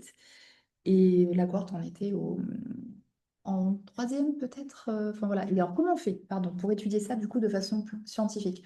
On va prendre, pour que ce soit représentatif, par exemple, un très grand échantillon d'enfants au CP. Je sais pas, je n'ai plus en tête, mais allez, on va prendre peut-être 100 000 enfants, hein. À mon avis, ça peut-être un peu moins, mais vu que le HPI, en fait, les gens, il y a très très peu de personnes qui sont HPI, donc il faut quand même prendre des tailles de très grandes. Puis on va leur faire passer un test de QI au CP. Et puis ensuite, on va suivre leur évolution, CE1, CE2, CM1, etc. Et jusqu'après le bac. Et donc, qu'est-ce qu'on observe? Eh bien, euh, on observe que les HPI, globalement, sont plus heureux, que non, ils ne sont pas en échec scolaire, que, bon, alors l'hypersensibilité, on n'a pas le temps, mais non plus. Au contraire, ils ont des stratégies de gestion de leurs émotions qui sont bien plus élaborées, bien plus fiables. Et enfin, voilà, globalement, ils sont bien plus heureux. Donc la méthode est importante et l'enjeu de tout ça, c'est le fait d'éviter de se retrouver enfermé dans une mauvaise case diagnostique. Parce que si on vous dit, tu es malheureux, c'est parce que tu es HPI, la personne n'a pas de raison de chercher ailleurs des réponses. Et donc elle peut rester avec cette idée-là qui est fausse, alors que peut-être elle est peut-être en dépression, ou je sais pas, ou même elle a peut-être juste besoin d'aide. Et voilà. Et c'est pareil pour l'astrologie ou pour d'autres fausses croyances où on va nous donner des caractéristiques de personnalité on va nous juger, même le fait de dire que vous êtes un mauvais élève, ça va en fait nous enfermer dans des formes de cages. Et je reboucle la boucle un peu sur ça, c'est ce qu'on voulait dire tout à l'heure, c'est-à-dire que ces étiquetages vont avoir des conséquences sur le mode de vie des personnes. Donc finalement, une fausse croyance anodine, j'aime lire l'horoscope et j'y crois un petit peu, peut avoir comme conséquence finalement d'étiqueter une personne et de lui faire vivre parfois, lui changer sa vie, en fait, avoir des conséquences lourdes sur sa vie. Ça dépend des gens, hein. Évidemment, il y en a, c'est pas généralisable à tout le monde, mais ça peut avoir cette conséquence-là, il faut en avoir conscience. Donc toutes les fausses croyances, même si ont l'air anodines, ne le sont pas toujours. C'est important de creuser un petit peu, de vérifier ce que ça peut entraîner. Alors comme on en est à peu près à la moitié de notre présentation et qu'on n'a plus que quelques minutes, je vais faire un truc au lance-pierre. Donc, cette slide était là pour énoncer le fait que, eh bien, quand on utilise les bonnes méthodes, des fois, il peut nous arriver d'être même plus juste que l'expert qui, lui, n'aura pas utilisé les bonnes méthodes. Donc, l'individu est susceptible d'aboutir aux bonnes conclusions dans certains cas. Voilà. Donc, c'est la méthode qui prime, en fait, sur tout le reste. Attention à ne pas juger abusivement. Donc, de la bienveillance, on en a parlé du coup. relationnel et épistémique. Donc l'idée, c'est va être de moins juger, de mieux comprendre. Et puis si on appliquait un peu tous les mêmes choses, peut-être que ça serait bien pour avancer davantage. Donc si vous voulez communiquer, donc à la fin du premier ouvrage, il y a donc une charte zététique. Et ça, je l'ai déjà dit. Après, on sait très bien qu'on ne vit pas dans le monde des bisounours, hein. Donc déjà, tout le monde n'a pas forcément envie de bien communiquer, d'échanger, de comprendre. Il y a juste des gens qui veulent, par exemple, dominer, hein. Donc voilà. Mais par contre, quand les gens sont bien intentionnés et qu'ils ont du mal à réussir le fait de bien communiquer, eh ben, alors on peut les aider de cette façon-là en leur donnant quelques éléments. Voilà, donc ça, on l'a déjà dit. Et donc, en ce qui concerne le complotisme, je pense qu'on en a donné une définition aussi au départ, hein. Donc, le fait de penser qu'il y a des élites qui sont mal intentionnées, ou alors même des fois, ça peut être des groupes minoritaires, indésirables, et donc on va les suspecter d'élaborer un complot en faveur de leurs propres intérêts. Et oui, il existe aussi une version officielle, en fait, pour expliquer, pour rendre compte de ce qu'assènent, en fait, les complotistes. Et en général, c'est un événement d'importance aussi. Et donc, on n'a pas de preuves, eux, par contre, de ce qu'ils peuvent énoncer. Donc, le complotisme, ça n'est d'ailleurs pas la suspicion d'un complot, parce qu'il y a en quelque sorte l'affirmation qu'il existe un complot, parce que la suspicion, à la limite, on pourrait tous se dire, oh, tiens, peut-être que, et puis ensuite attendre d'avoir plus d'éléments d'information avant d'adhérer. Donc, pour nous, en fait, il est très important aussi de faire la différence entre les personnes qu'on pourrait qualifier de complotistes, en fait, inscrits dans la mentalité complotiste, hein. Donc, je pense que Pascal Wagner-Egger, qui est présent, pourra aussi en parler. Mais voilà, parce que dans ce cas-là, en fait, on a des personnes qui vont adhérer à de multiples complots, en général, de multiples théories du complot, pardon. Et tandis qu'en fait, nous pouvons tous adhérer à de fausses croyances complotistes et donc, sans nécessairement le savoir, hein. Donc, parce qu'il faut savoir déjà que il y a, tout ce qui relève qu'on a déjà vu dans le champ de l'esprit critique, ça peut aussi nous amener à adhérer à de fausses croyances, dont certaines nourrissent le complotisme. Et donc, voilà. Et puis après, même si, enfin, du côté des personnes qui ont une mentalité complotiste, qui auraient une mentalité complotiste, il y a une augmentation de probabilité de voir apparaître certains biais cognitifs, par exemple des biais cognitifs spécifiques. Euh, Et puis bon, après voilà. Donc en même temps, donc pour tout le monde aussi, il peut y avoir des pièges constitutifs d'une ère du numérique, l'attrait narratif des théories du complot, une dimension irrationnelle. Alors les biais cognitifs spécifiques, par exemple, donc erreur de conjonction, enfin, biais d'intentionnalité, biais de confirmation, biais de proportionnalité, biais d'asymétrie cognitive, biais jump to conclusion. Il va y avoir aussi encore l'intervention de variables psychologiques, un sentiment d'anomie, hein, c'est-à-dire de déstructuration sociale. C'est ce que disait Alexander tout à l'heure quand il disait que des fois, la société, elle nous donne objectivement des raisons de la haïr, parce que les choses dysfonctionnent, parce qu'il y a vraiment des personnes, des fois, qui nous ont menti, qui nous ont trompés ou qui ont mal géré les choses. Donc en fait, ce qu'on observe, c'est que plus la société va mal et plus les gens sont susceptibles d'être séduits par les discours complotistes parce que ceux-ci vont viser comme étant coupables ceux qui sont finalement les décisionnaires ou qui nous formatent. Enfin, voilà. Donc ça n'est pas complètement illogique. Euh, donc des traits de personnalité aussi spécifiques, hein. On voit par exemple le fait d'être euh, plus ouvert. Alors là, il faudrait être prudent par rapport aux données parce qu'il y a eu d'abord des études et puis après d'autres qui disaient finalement il n'y a peut-être pas de différence. Mais une plus grande ouverture d'esprit, donc la curiosité, ça pourrait augmenter la probabilité d'adhérer à de fausses croyances complotistes. Et c'est normal, hein, on a dit peut-être que ces gens-là vont s'exposer à plus d'informations sans nécessairement avoir la capacité de les trier. Voilà, des éléments aussi qui peuvent relever de la santé psychique ou de la psychopathologie, par exemple, le fait d'avoir peut-être des tendances paranoïaques, enfin, voilà, ça. Donc l'enjeu crucial, c'est donc comment faire société quand on est dans des logiques différentes, mais ça, je crois que j'en ai parlé au début en parlant des prémices de raisonnement qu'on ne partage pas. Euh, donc oui, les théories complotistes offrent souvent une simplicité apparente qui est séduisante, mais du point de vue de leur fondement, elles mobilisent de nombreuses prémices invalides ou qui ne reposent que sur une suspicion. Et on va prendre un exemple aussi, la façon dont parfois le complotisme se représente les concepts et méthodes scientifiques avec le concept de théorie. Alors systématiquement, enfin, quand on demande en fait aux gens, mais pour vous, est-ce qu'une théorie c'est fiable?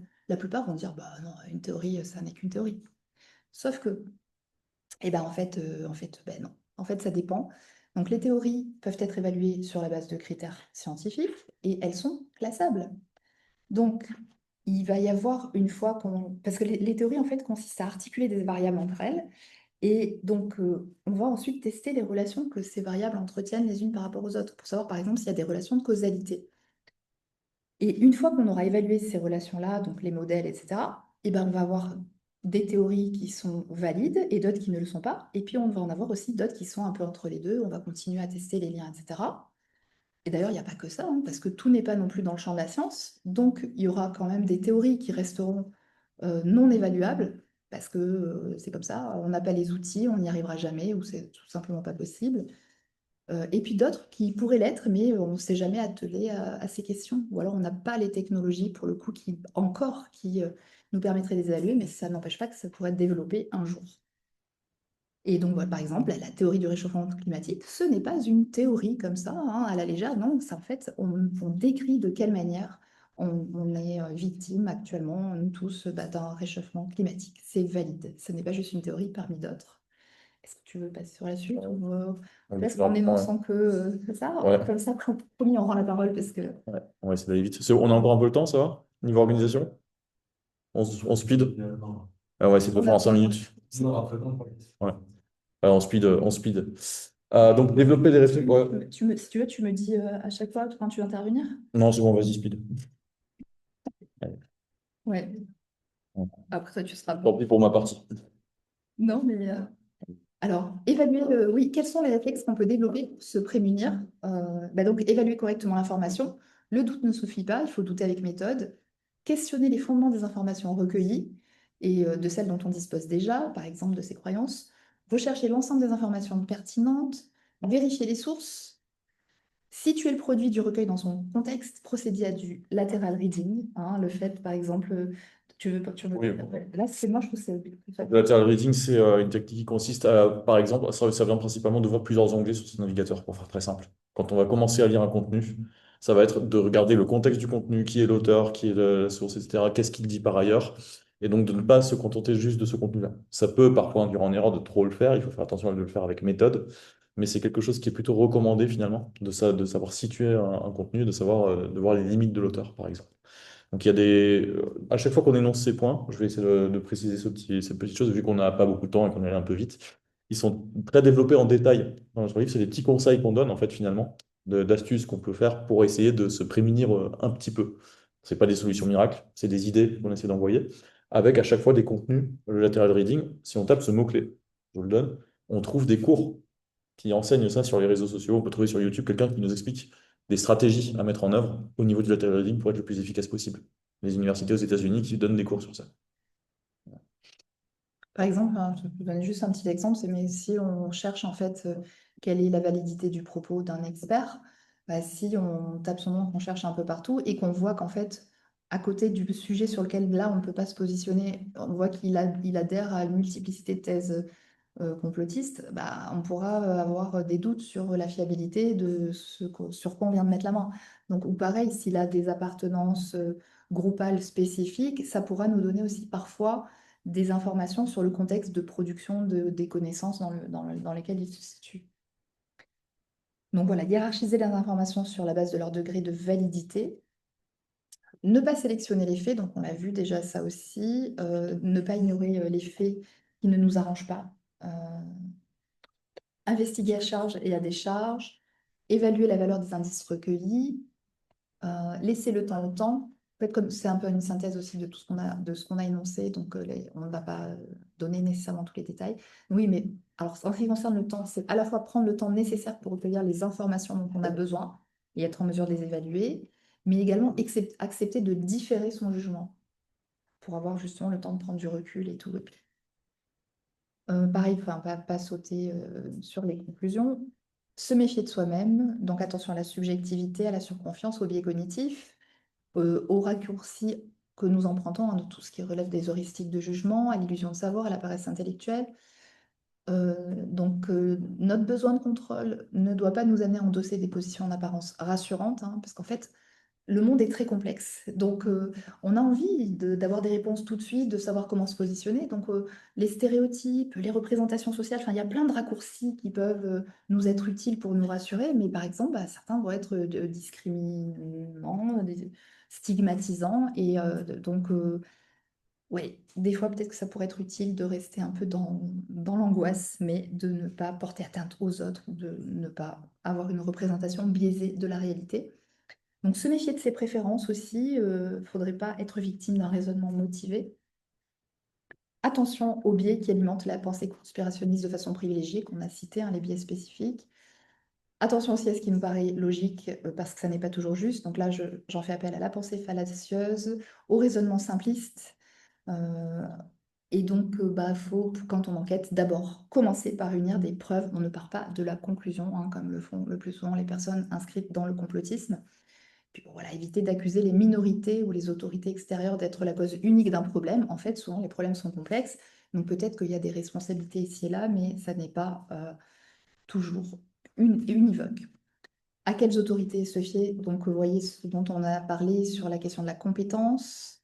Donc, attention aussi à ne pas confondre compétence et popularité. Dans tous les cas, ne jamais suivre aveuglément une personne, un groupe.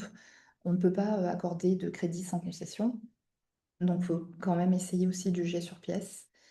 Éviter tout dogmatisme dans le sens où, enfin voilà, on ne va pas aduler, enfin, il ne faut pas non plus tomber dans le scientisme parce qu'on n'a pas parlé de la façon dont sont produites les recherches scientifiques, mais oui, bah, la science aussi a des choses à corriger. Il faudrait par exemple mettre de côté ce qui relève des fraudes ou alors améliorer encore les dispositifs méthodologiques, par exemple. Nombre de sujets, enfin, façon dont on fait nos statistiques et tout, mais bon, il y a déjà eu des évolutions depuis il y a une dizaine d'années sur le sujet, par exemple le préenregistrement des recherches, etc. Savoir cesser de douter quand il le faut et repérer sur la base de critères objectifs les instances compétentes auxquelles accorder sa confiance. Parce que c'est vrai, on nous ment, mais en fait, bah, l'idée c'est de savoir ce qui relève de la manipulation pour être capable de savoir, de se rendre compte quels sont les moments auxquels on peut nous mentir vraiment plutôt que d'inventer des systèmes d'identification qui ne sont pas justes, hein. Donc, se méfier des premiers pas, c'est ce que j'évoquais, notamment avec le poids de nos actes et de nos décisions qui vont conditionner les suivantes. Se méfier de ceux qui prétendent répondre à nos besoins ou évoquent des narratifs qui nous séduisent ou nous émeuvent. Se méfier de ceux qui utilisent nos automatismes, nos failles pour nous convaincre. Se méfier de l'instrumentalisation de nos doutes et de nos amorces de pensée complotistes. Donc il y a cet ouvrage aussi que nous vous recommandons, qui est le Petit traité de manipulation à l'usage des honnêtes gens de Robert Vincent Joule et Jean Beauvois. Il y en a une nouvelle version qui est sortie là en 2024. Et en fait, elle est utile même par rapport aux versions antérieures, puisqu'elle a été révisée et augmentée. Donc, et puis l'ouvrage est vraiment génial. Voilà. Euh, on a presque terminé. Donc, questionner les ancrages, donc épistémique ou identitaire, on a vu que ça pouvait représenter un intérêt de privilégier un ancrage épistémique. Et donc, il faut savoir aussi quelle est l'intention de son interlocuteur. Est-ce qu'il est là pour se battre ou est-ce qu'il est là pour construire avec vous? Parce qu'on on va pas nécessairement se positionner de la même façon en fonction. Donc, est-ce que nous sommes animés par un désir de vérité? Est-ce qu'on risque d'être pris dans des logiques identitaires? Et donc, bah, l'idée aussi, c'est d'être capable soi-même de s'ouvrir au point de vue contradictoire. Se méfier des complots des complotistes. Oui, certains sont prêts à mentir. Il y a des groupes extrémistes qui sont prêts à instrumentaliser les thèses conspirationnistes pour augmenter leur audience ou les aligner avec leurs objectifs idéologiques. Peut-être que pendant les... Ouais, là, il y avait des études qui avaient été menées notamment par les renseignements à la fois européens et français. Donc, on a des documents qui sont rendus publics et qu'on peut consulter et qui ont montré, par exemple, que dans les groupes Telegram d'extrême droite, très ancrés à l'extrême droite avec des contenus que d'extrême droite, il y a eu, durant la pandémie, un switch complet où tout d'un coup, on n'a plus parlé du tout des immigrés, de tout ça. Dans certains groupes Telegram, bien identifiés, hein, on s'est mis à parler que de vaccins, de virus, de choses comme ça. Et ça a attiré des personnes qui se sont inscrites dans ces groupes Telegram-là. Sauf qu'une fois que la pandémie n'était plus un sujet d'actualité massif aussi présent, ces groupes-là se sont remis à partager le contenu initiaux, on va dire, en augmentant leur audience. Donc il y a eu une vraie instrumentalisation, typiquement, d'une période de crise et où beaucoup de personnes ont commencé à douter un petit peu et à partir, parfois dans des théories conspirationnistes, dans le but d'augmenter leur audience. Mm. Ouais. Ouais, donc beaucoup de personnes qui ont instrumentalisé tout ça Il y a aussi une rentabilité financière, moi, je vais enchaîner. Une rentabilité financière qui peut être recherchée. Il existe des cabinets d'avocats alors c'était très présent en France, mais ça existe aussi aux États-Unis, qui vont organiser des plaintes collectives, par exemple. Venez, on va tous ensemble porter plainte parce que l'État nous a empêché de prendre de l'hydroxychloroquine ou de l'ivermectine pour se soigner du Covid. Et ce qui est assez original, c'est que c'est pas des procédures qui vont demander de prendre un avocat et de porter plainte. C'est des procédures avec des abonnements mensuels à 5 euros. Donc, c'est des choses où, grand public, où on cherche à avoir un maximum de monde qui va payer des petites sommes régulièrement. Je pense notamment au cabinet de l'ECVAC, à l'avocat Divisio qui existait, hein, qui ont lancé de telles procédures. Il y a des médias ou des influenceurs touchant des rémunérations en fonction de la vérité de leur contenu, ce qui les incite parfois aussi à partager des contenus qui marcheront mieux, qui seront plus viraux grâce à finalement des contenus qui sont de plus en plus extrêmes ou de plus en plus farfelus. Et il y a des entrepreneurs ou des commerciaux qui vendent des produits de bien-être qui ont été pointés notamment pour le CCDH aux États-Unis, le Center for Countering Digital Hate, donc le centre pour lutter contre la haine en ligne, qui a étudié les... Alors, ils ont fait deux dossiers. Premièrement, qui était la source de la désinformation. Ils ont repéré qu'un grand pourcentage des contenus de désinformation sur le virus, sur le Covid, était le fait d'une douzaine d'acteurs individuels, dont Mercola, que j'aime bien citer, était un des principaux. Et ensuite, ils ont, dans un deuxième temps, étudié combien d'argent ces personnes ont touché, notamment d'aide de l'État, lorsqu'il y a eu les fermetures à cause du Covid. Ils ont touché beaucoup d'argent et ils ont fait aussi de gros chiffres d'affaires en vendant. Et Mercola, c'est un vendeur de compléments alimentaires. Et c'est donc des contenus anti-vax qui vous disent surtout vous vaccinez pas, surtout ne faites pas, ne prenez pas de masque, ne faites rien, achetez les compléments alimentaires pour renforcer votre corps, etc., etc. Et on tombait dans des discours qui étaient parfois proches de l'anthroposophie, des dérives sectaires aussi, qui étaient instrumentalisés pour du commerce, le commerce de Mercola. On a évidemment plein d'autres produits qu'on pourrait citer. Et beaucoup de personnes aussi à l'échelle individuelle sont intéressées, des naturopathes vont parfois involontairement, en étant sincères, y voir aussi une opportunité commerciale finalement, en disant tenir les mêmes discours tous ensemble. Dans le cadre de la guerre de l'information, il y a des États qui sont aussi amenés à instrumentaliser la désinformation. Ils influencent l'opinion internationale. On peut même utiliser des théories complotistes qu'on va diffuser dans la population, qu'on va instrumentaliser pour parvenir à ces fins. Il y a beaucoup de documentation de petites stratégies qui ont été mises en place. La plus connue, je pense, c'est la doppelganger. On va développer des théories du complot avec des imitations de journaux connus du pays. On va cibler les journaux, on va prendre letemps.ch et puis on va prendre on va dire ladurée.ch. On va faire un truc qui ressemble un petit peu, le même logo, un truc très similaire. Et puis parfois on reprend carrément le logo original et on va créer des contenus euh, qui attirent un peu le clic, mais qui sont viraux et qui permettent de désinformer. voilà, donc avoir du courage parce que abandonner ses croyances, enfin, déjà, ou être capable de trier, ça demande des efforts. Ça nous demande de mettre en œuvre des pratiques qui sont parfois inhabituelles. Et puis, quand on abandonne ses positions, parfois, on les émet, ces positions, hein, la personne qui va croire, je ne sais pas, enfin, même aller à l'astrologie, mais peut-être que ça va l'amener à se dire bon, bah, que enfin, c'est vrai, c'est triste pour elle. Des fois, ce sont des choses bien plus graves encore. Euh, il faut peut-être avoir le courage aussi de blesser les autres parfois, parce que ça va peut-être des fois jamais faire plaisir aux gens de leur dire que ce en quoi ils tiennent, ça n'est pas juste. Dans l'intérêt des autres, peut-être que c'est pas mal. Et oui, on peut être très enthousiaste lorsqu'on partage des positions communes avec les autres. Bah, peut-être que du coup, quand on se rend compte du fait qu'on est positionné de façon non juste, ça peut être bien enfin, voilà, de sacrifier cet enthousiasme plutôt à la recherche de vérité. Parce qu'en fait, oui, en fait, quand on va essayer de convaincre les gens, on va pas juste dire, bah voilà, ça y est, c'est bon, j'ai raison, bah, tu n'as qu'à changer de position. Non, parce qu'en fait, les gens qui adhèrent à des positions en général, ça n'est pas non plus que du niveau cognitif. Ils sont en relation avec d'autres personnes qui croient les mêmes choses qu'eux. Donc, en fait, et puis il y a tous leurs ancrages, leur histoire, leurs choix. Enfin, donc, c'est très compliqué, en fait, de changer tout ça. Donc, oui, ça peut être difficile aussi, alors qu'on a tendance à en vouloir à ceux qui ne comprennent pas, parce que c'est tellement évident. C'est pas toujours facile non plus de changer. Donc voilà, je pense qu'on peut s'arrêter là parce que pour le reste, c'était plus comme un petit exercice sur la fin pour dire, ben voilà, au départ, on peut avoir une personne curieuse qui a besoin de donner du sens. Euh, et puis on a un attrait narratif.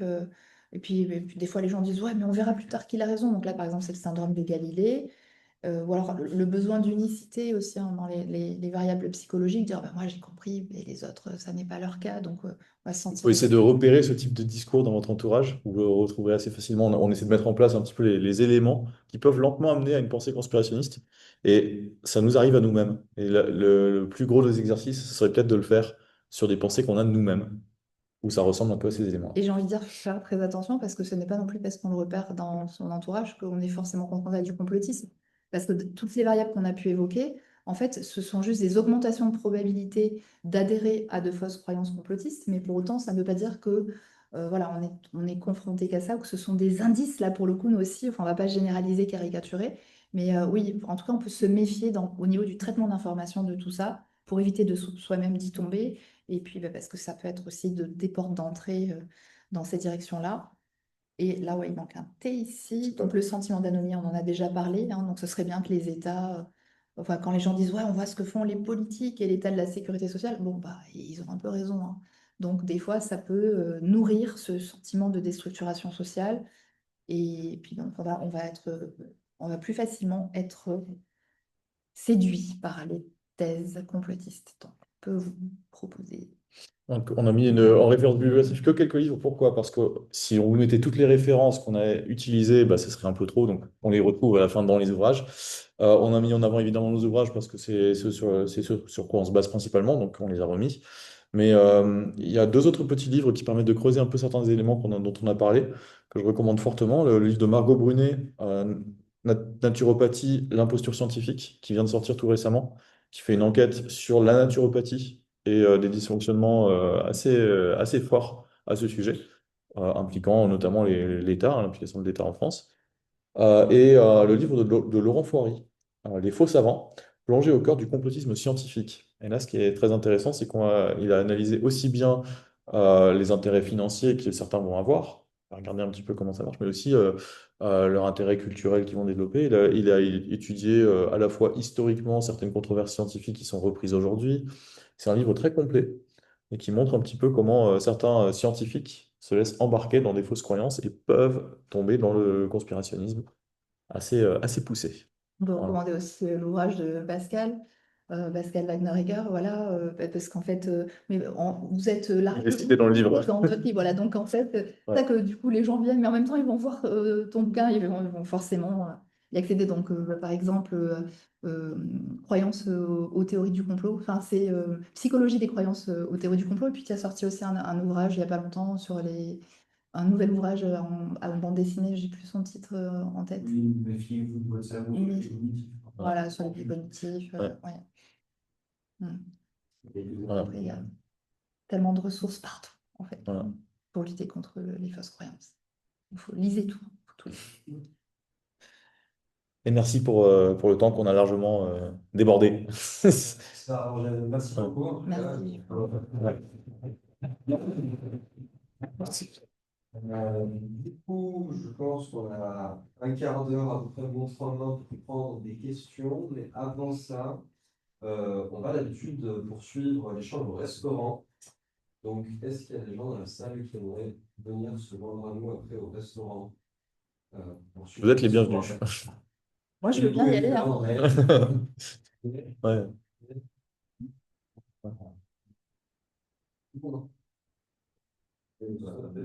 On a assez de verre encore.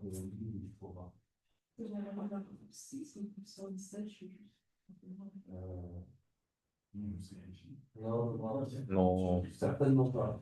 certainement pas. Ouais, ah, ouais, on a 7, Nous, sur le grand. Et c'est je pas que ça. Ouais, c'est ça. Je pense que c'est Ouais, ouais, ok. Ça peut être. On va prendre des questions de l'économie se charge de la question quotidienne. Du coup, est-ce que vous avez des questions à poser à nos invités? Ouais. Voilà, je merci beaucoup pour la présentation, c'était très intéressant. Moi, j'avais une question. Vous avez parlé au début de la présentation que les personnes pour la qualifier de complotisme étaient souvent motivées par la vérité et par certains vices épistémiques qui les arrivaient à croire à des théories du complot. Et à la fin, vous avez aussi parlé des motivations, par exemple la l'héréticité, etc. Et je me demandais comment la vérité et ces motivations-là s'articulaient. Est-ce qu'elles cohabitaient? Ou est-ce que, par exemple, c'était en réalité ces motivations-là que les personnes avaient et elles utilisaient la vérité comme prétexte pour confirmer un peu, pour maintenir ces motivations? En général, quand on conduit une expérimentation, on ne va pas nécessairement, enfin, on va pas situer les variables les unes par rapport aux autres. C'est-à-dire qu'on va dégager l'effet d'une variable. Après, ça peut arriver hein, en psychologie de prendre plusieurs variables, de voir par exemple comment elles interagissent, s'il y a des variables aussi qui vont venir moduler ou enfin, modérer les effets. Là, pour le coup, enfin, voilà, non, on va juste identifier le fait que ça augmente la propension à adhérer à de fausses croyances complotistes. Et c'est pour ça aussi que des fois, il faut être prudent parce qu'en fait, par exemple, dans les recherches, quand elles sont mises en œuvre, on ne va pas forcément avoir une population qui est, enfin, qui est inscrite dans la mentalité complotiste. On peut aussi des fois avoir une population étudiante. Alors même, par contre, c'est vrai que enfin, bon, actuellement, maintenant, il y a tellement de gens qui... Enfin, peut-être que, peut-être que maintenant, quand on conduit des recherches, elles sont davantage représentatives. Ceci, enfin, si enfin, vu qu'il y a du complotisme de partout, je pense que ça doit être plus compliqué. Dans les débuts, que là, bon, Il y a même des débats dans le monde. toutes ces Ouais. choses-là. Ouais. Je rajoute un petit truc, il y a un débat sur justement le conspirationnisme, comment un peu l'évaluer, le quantifier, l'identifier. Il y a plusieurs auteurs, plusieurs types. Généralement, on utilise des questionnaires, hein. On va poser des questions, on va voir ce que répond la personne et on va lui attribuer finalement un score de pensée conspirationniste. Ce score peut être plus ou moins fort chez une personne, mais ces questionnaires peuvent faire l'objet justement de discussions, de critiques. On va essayer aussi de les optimiser parce que souvent, quand on pose beaucoup de questions, on peut induire des choses chez la personne. Donc, on va essayer de réduire au maximum le nombre de questions qu'on a envie de poser pour avoir ce critère-là et peut-être le corréler avec d'autres.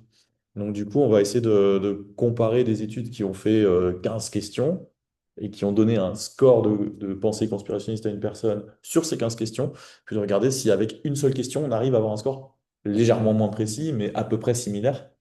Donc, on a différentes manières d'évaluer déjà rien que ce critère. Ça demande, c'est carrément un champ disciplinaire à part entière presque, hein. Il y a pas mal de publications quand on commence à fouiller sur le sujet. Il y a des débats sur ça. Il y a des critiques qui sont aussi émises. Même, par exemple, Ouais. l'enquête de l'IFOP qui relevait le nombre de théories du complot auxquelles adhéraient les personnes interrogées. Enfin, on avait critiqué la façon dont les questions avaient été posées, etc. Enfin, donc, ouais, il faut faire attention là aussi encore méthodologiquement à la façon dont on étudie le complotisme. Souvent, les questionnaires utilisent aussi il y a un besoin de se mettre à jour. Il y a un contexte aussi par pays dont il faut tenir compte parce que souvent, ils utilisent des exemples qui sont des exemples historiques qui ne parlent pas à des populations plus jeunes. Je donne un exemple tout bête. Certains questionnaires s'appuient beaucoup sur l'accident de voiture de Lady Diana. Certaines générations ont bien connu ça et vont du coup peut-être ça va leur parler et scorer plus fort dans le questionnaire que des populations plus jeunes qui sont même pas au courant de Qui était l'histoire en année. fait, et voilà, qui étaient pas nés et que ça affecte beaucoup moins. Donc il y a des débats justement sur quel type de questionnaire utiliser et comment arriver à les optimiser. Mais aujourd'hui, on a quand même une science qui a pas mal évolué, où on a des questionnaires qui sont assez fiables. Quand on regarde, nous, on essaye un petit peu de travailler dessus. On a choisi un item en une question sur certaines études qu'on fait, parce qu'on a envie d'arriver à avoir d'autres variables qu'on étudie. Et il a un énoncé qui est pas trop concret, en fait, qui va pas énoncer des théories du complot précises, mais qui va être plutôt un indice de confiance qu'on a envers les autorités, etc. Évidemment, ça a ce petit travers de se dire, ouais, mais une personne, on a peut-être raison parfois de douter de la parole des autorités, puisqu'il y a effectivement des fois des mensonges qui existent. Mais là, il s'agit d'un doute systématique, d'une remise en cause systématique infondée. On ne va pas dire, ouais, en fait, comme il y a telle situation concrète qui s'est passée, du coup, ça s'articule de cette façon. On va plutôt être, moi, de toute façon, quelle que soit l'autorité, j'ai pas confiance. C'est une nuance. Je sais pas si on a bien répondu à la question. Voilà. Question. S'il y en a. S'il y en a. On vous a assommé. On a trop assommé. Ouais. Non. C'est bon? Pas une remarque. Un commentaire? Ouais?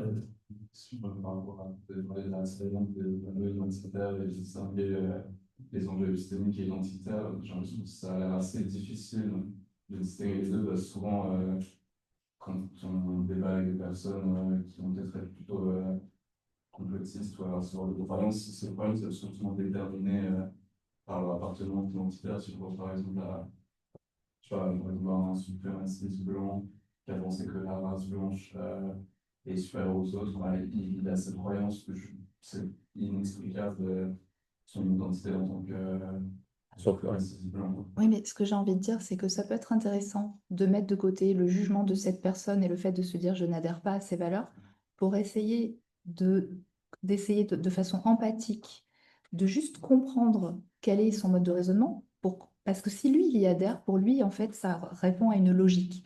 Et peut-être que du coup, en mettant de côté son agacement, enfin, ces stéréotypes qu'on a hein, de cette personne qui de toute façon comprend donc, on va avoir plus de ressources attentionnelles à consacrer à son argumentation. Et en plus, moi, je considère que ça va être une force pour ensuite contre-argumenter derrière, si on a des raisons de le faire. Parce que peut-être que dans son raisonnement, il y aura des failles que on pourra même identifier, lui présenter, et peut-être même que cette personne pourra aussi moduler derrière son jugement, être convaincue pour partie. Je ne dis pas qu'on va la faire changer du tout au tout, mais peut-être on aura gagné un peu enfin, on aura gagné quelque chose. En fait, le principal, je pense que la principale chose à comprendre là-dedans, c'est aussi de se dire, si on attaque l'identité de la personne sur son identité, elle va se braquer, généralement, elle va avoir Même du mal à... s'extrémiser ouais. aussi. Elle peut même s'extrémiser, ça peut l'effet boomerang, qui va en fait avoir comme conséquence que la personne va se dire, mais voilà, je vais encore plus. Donc du coup, c'est essayer d'en tenir compte et d'éviter de porter atteinte à cette représentation identitaire qu'a la personne et de rester sur un terrain épistémique. Donc d'essayer voilà, de choisir d'aller sur un terrain qui permet cet échange sans heurter la personne sur ses convictions pour notre début. Mais même nous-mêmes le faire très sincèrement en essayant d'entrer dans une forme de neutralité bienveillante. Hein, c'est-à-dire, voilà, on met ça de côté et puis on espère que les choses vont se dérouler de manière à avoir un échange qui est constructif. Et en ce sens, la volonté de l'autre est importante. Après, moi, ce que j'ai envie de dire, c'est qu'il n'y a pas une seule bonne façon de communiquer, d'agir, etc. avec les autres.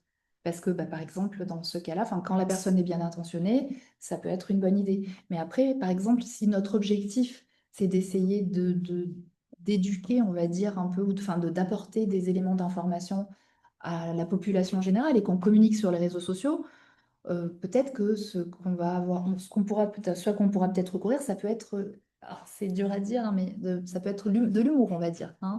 Parce que le fait, par exemple, de rendre moins désirables les positions complotistes, peut-être que du point de vue de la prévention, il y a des personnes qui vont dire, ouh, ça n'a pas l'air très sympa d'être platiste, hein. Bon, je ne vais pas aller voir de ce côté-là. Hein. Voilà. Et du coup, ça sera efficace auprès d'une population donnée. Bien sûr que ceux qui sont déjà dans le champ, eux, ils vont dire, ah, bah, c'est pas sympa, ils peuvent s'extrémiser. Voilà, il n'y a pas une En fait, quand on va communiquer, tout dépend de nos objectifs et de la nature de l'influence qu'on recherche, des populations cibles. Et ça ne peut pas être toujours bénéfique, ça ne peut pas être toujours adapté pour tout le monde. C'est Et pas possible. je peux citer un petit exemple assez drôle d'une manière de faire qui existe, qui est une équipe au Québec qui a fait une émission, bon, ils sont beaucoup sur les réseaux sociaux, ils ont fait une émission qui s'appelle Le Crachoir, le ménage du dimanche. Et le dimanche, ils font le ménage des théories du complot de la semaine chez eux. Et ce qu'ils ont fait de très drôle, c'est qu'ils se sont amusés à se déguiser un peu en Ghostbusters et à regarder quelqu'un qui filmait le ciel en croyant qu'il y avait des chemtrails, ces traînées d'avions, etc. Puis ils interviennent en tant que Ghostbusters, ils se ramènent, ils effacent les chemtrails, bon, ils attendent que ça parte en fait, hein. Et puis ensuite, ils présentent une facture à la personne, ouais, pour leur dire, hey, on a nettoyé le ciel, tu nous donnes un peu d'argent. Et en fait, c'est cette manière qui est un peu troll, ils ont cet humour qui est un peu de troller les personnes qui ont une théorie du complot, mais ils le font avec une grande bienveillance. C'est-à-dire qu'ils ne le font pas de manière agressive, en moquerie. Ils le font en rigolant un petit peu et puis en disant non, mais franchement, vas-y, viens, on va boire une bière ensemble, on discute, etc. Ils arrivent à avoir ce côté humain qui leur a permis d'échanger parfois avec des personnes très engagées dans les théories conspirationnistes et qui ont réussi à faire un pas de côté, à se retirer un petit peu, à reculer. Donc, c'est pas nécessaire. C'est l'exemple concret. Un cas, ça ne veut pas dire que c'est une généralité, que c'est quelque chose qui fonctionne. Pour l'étudier d'une perspective scientifique, mais c'est des initiatives qu'on peut regarder comme ça individuellement et qui sont très, très positives, je trouve. Donc, il y a une diversité d'approches qu'on peut faire. Je pense que dans le fond, il y a un élément à retenir, c'est que c'est extrêmement difficile si on choisit de ne pas être bienveillant dans le fond. Si on choisit une position polarisante, on va rarement faire changer la personne. Et c'est très compliqué à faire avec l'exemple cité au début, hein, un suprémaciste blanc, j'ai du mal à être bienveillant avec lui, hein. Mais en réalité, faut essayer la bienveillance peut s'installer à la fois dans le sens où on va essayer de comprendre ce qui l'a amené à penser ça, de discuter un peu sur ses ancrages, etc., de voir un peu quels sont ses enjeux et d'essayer de ensuite aller sur le terrain épistémique sans rentrer dans une atteinte à ses positionnements identitaires. Je dirais même un truc peut-être, c'est que en fait, créer du lien, ça va sans doute augmenter la complexité de ce dont on a à juger. Parce que c'est facile quand on ne connaît pas les autres de dire c'est comme ci, c'est comme ça, de façon très caricaturale. Mais quand on est en relation avec une personne, donc déjà on va s'exposer peut-être davantage aux arguments contradictoires. Et ensuite, bah, peut-être mieux connaître, on va faire comment pour intégrer la nuance. Ça ne veut pas dire qu'on va forcément se mettre à croire ce que disent les politiques, hein, mais quand même, voilà, cette création de liens, peut-être qu'il peut se passer davantage de choses que quand les gens sont dans leur coin et à se représenter le monde seul, en fait, en boucle fermée. Donc ça peut, enfin, je pense qu'il faut maintenir ce lien. D'ailleurs, je pense que enfin, c'est ce qui est préconisé aussi dans les groupes de recherche là aux États-Unis, maintenir le lien, même si les gens ne sont pas prêts encore à changer. Ou quoi, ben, peut-être qu'un jour, ils reviendront sur certains positionnements. Et puis, bah, s'il n'y a personne pour les aider aussi à revenir sur ces positions, enfin, seul, c'est d'autant plus difficile, quoi. On a beaucoup plus de retours d'expérience de terrain que d'études scientifiques sur le sujet, malheureusement. Parce qu'évidemment, avoir un suivi long terme, individuel, etc., ça demanderait des moyens tellement conséquents que. Mais on a quand même beaucoup de retours à la fois enfin, il y a des organismes qui luttent contre la haine en ligne, le CCDH que j'aime bien citer, qui sont très actifs sur ces thèmes-là qui vont même intervenir parfois pour éviter les polarisations en ligne, qui vont considérer que la polarisation est un facteur de radicalisation et peut amener à des pensées fallacieuses, et qui vont intervenir pour uniquement gérer la forme, c'est-à-dire créer des comptes, voire même des faux comptes, dont l'objectif est unique et de venir, quand il y a des débats houleux sur Internet, et de ramener un peu de calme, d'apaiser le débat, de dire ah, je préférais qu'on se respecte les uns les autres, je trouve que effectivement je suis pas d'accord avec telle personne, mais ce qu'elle a énoncé, c'est. Enfin, Non, non, bah ouais, en fait, non, mais termine parce qu'après, ouais. c'était pour ceci. Oui, moi, Je voulais ajouter un truc. Non, juste Vas-y. aussi, faire une chose qui est importante, c'est dissocier les personnes des contenus. Parce que, par exemple, je donne un exemple tout bête. Je suis pour le fait qu'on dénonce la psychanalyse, mais on n'a pas besoin nécessairement de s'attaquer aux psychanalystes dans leur quotidien. On va pas les afficher comme ça sur les réseaux. Alors par contre, effectivement, s'il y a une personne qui est psychanalyste et qui partout dans les médias s'exprime, on va être obligé de la mentionner.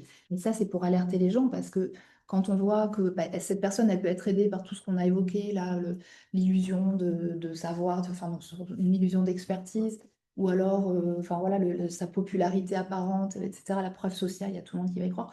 Mais voilà, cette dissociation, elle est importante parce que, et même si ça reste complexe, parce que forcément, si jamais on va dire que la psychanalyse, c'est une pseudo-science, hein, ce qui est le cas. Pour autant, bah, tous ceux qui vont y croire, y adhérer, la chérir, vont se sentir atteints dans leur identité, peut-être leur valeur. Donc, il y a aussi une forme de continuité entre soi, des fois, et ce en quoi on croit, même si ce sont simplement des positions. Mais voilà, pour autant, on va peut-être être moins violent, moins porter atteinte si on vise les positions plutôt que les personnes quand on peut le faire. De la même façon, donc, quand un enfant il va avoir des mauvais résultats en maths, on va dire là, tu t'es trompé, l'exercice est faux, mais on va pas lui dire tu es mauvais en maths. On va dissocier les personnes en fait des actes. Et, voilà. Merci. Merci beaucoup, on va devoir s'arrêter là, et prendre la route. Et merci encore une fois pour la présentation. Merci. Un grand merci pour l'invitation. Je pense qu'on appelle une supplémentaire, parce que c'était tellement riche Ouais. et complet qu'on a mis un deuxième service qui sera superflu. Donc, merci à vous d'être venus. Surtout, nous, ça va bien. Ça fait plaisir. Je pense qu'on ne peut pas applaudir encore. Merci. Ah, merci à vous.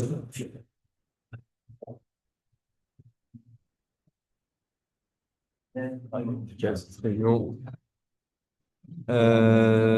Thibaut et la technologie. Ah, il y en avait en attente encore, mais tant pis pour eux. Aïe, aïe, aïe, il y avait. Ouais. Alors, Oui, il y aura une rediff. C'est enregistré. ouais, Merci. Merci. Merci à ceux qui ont suivi à distance.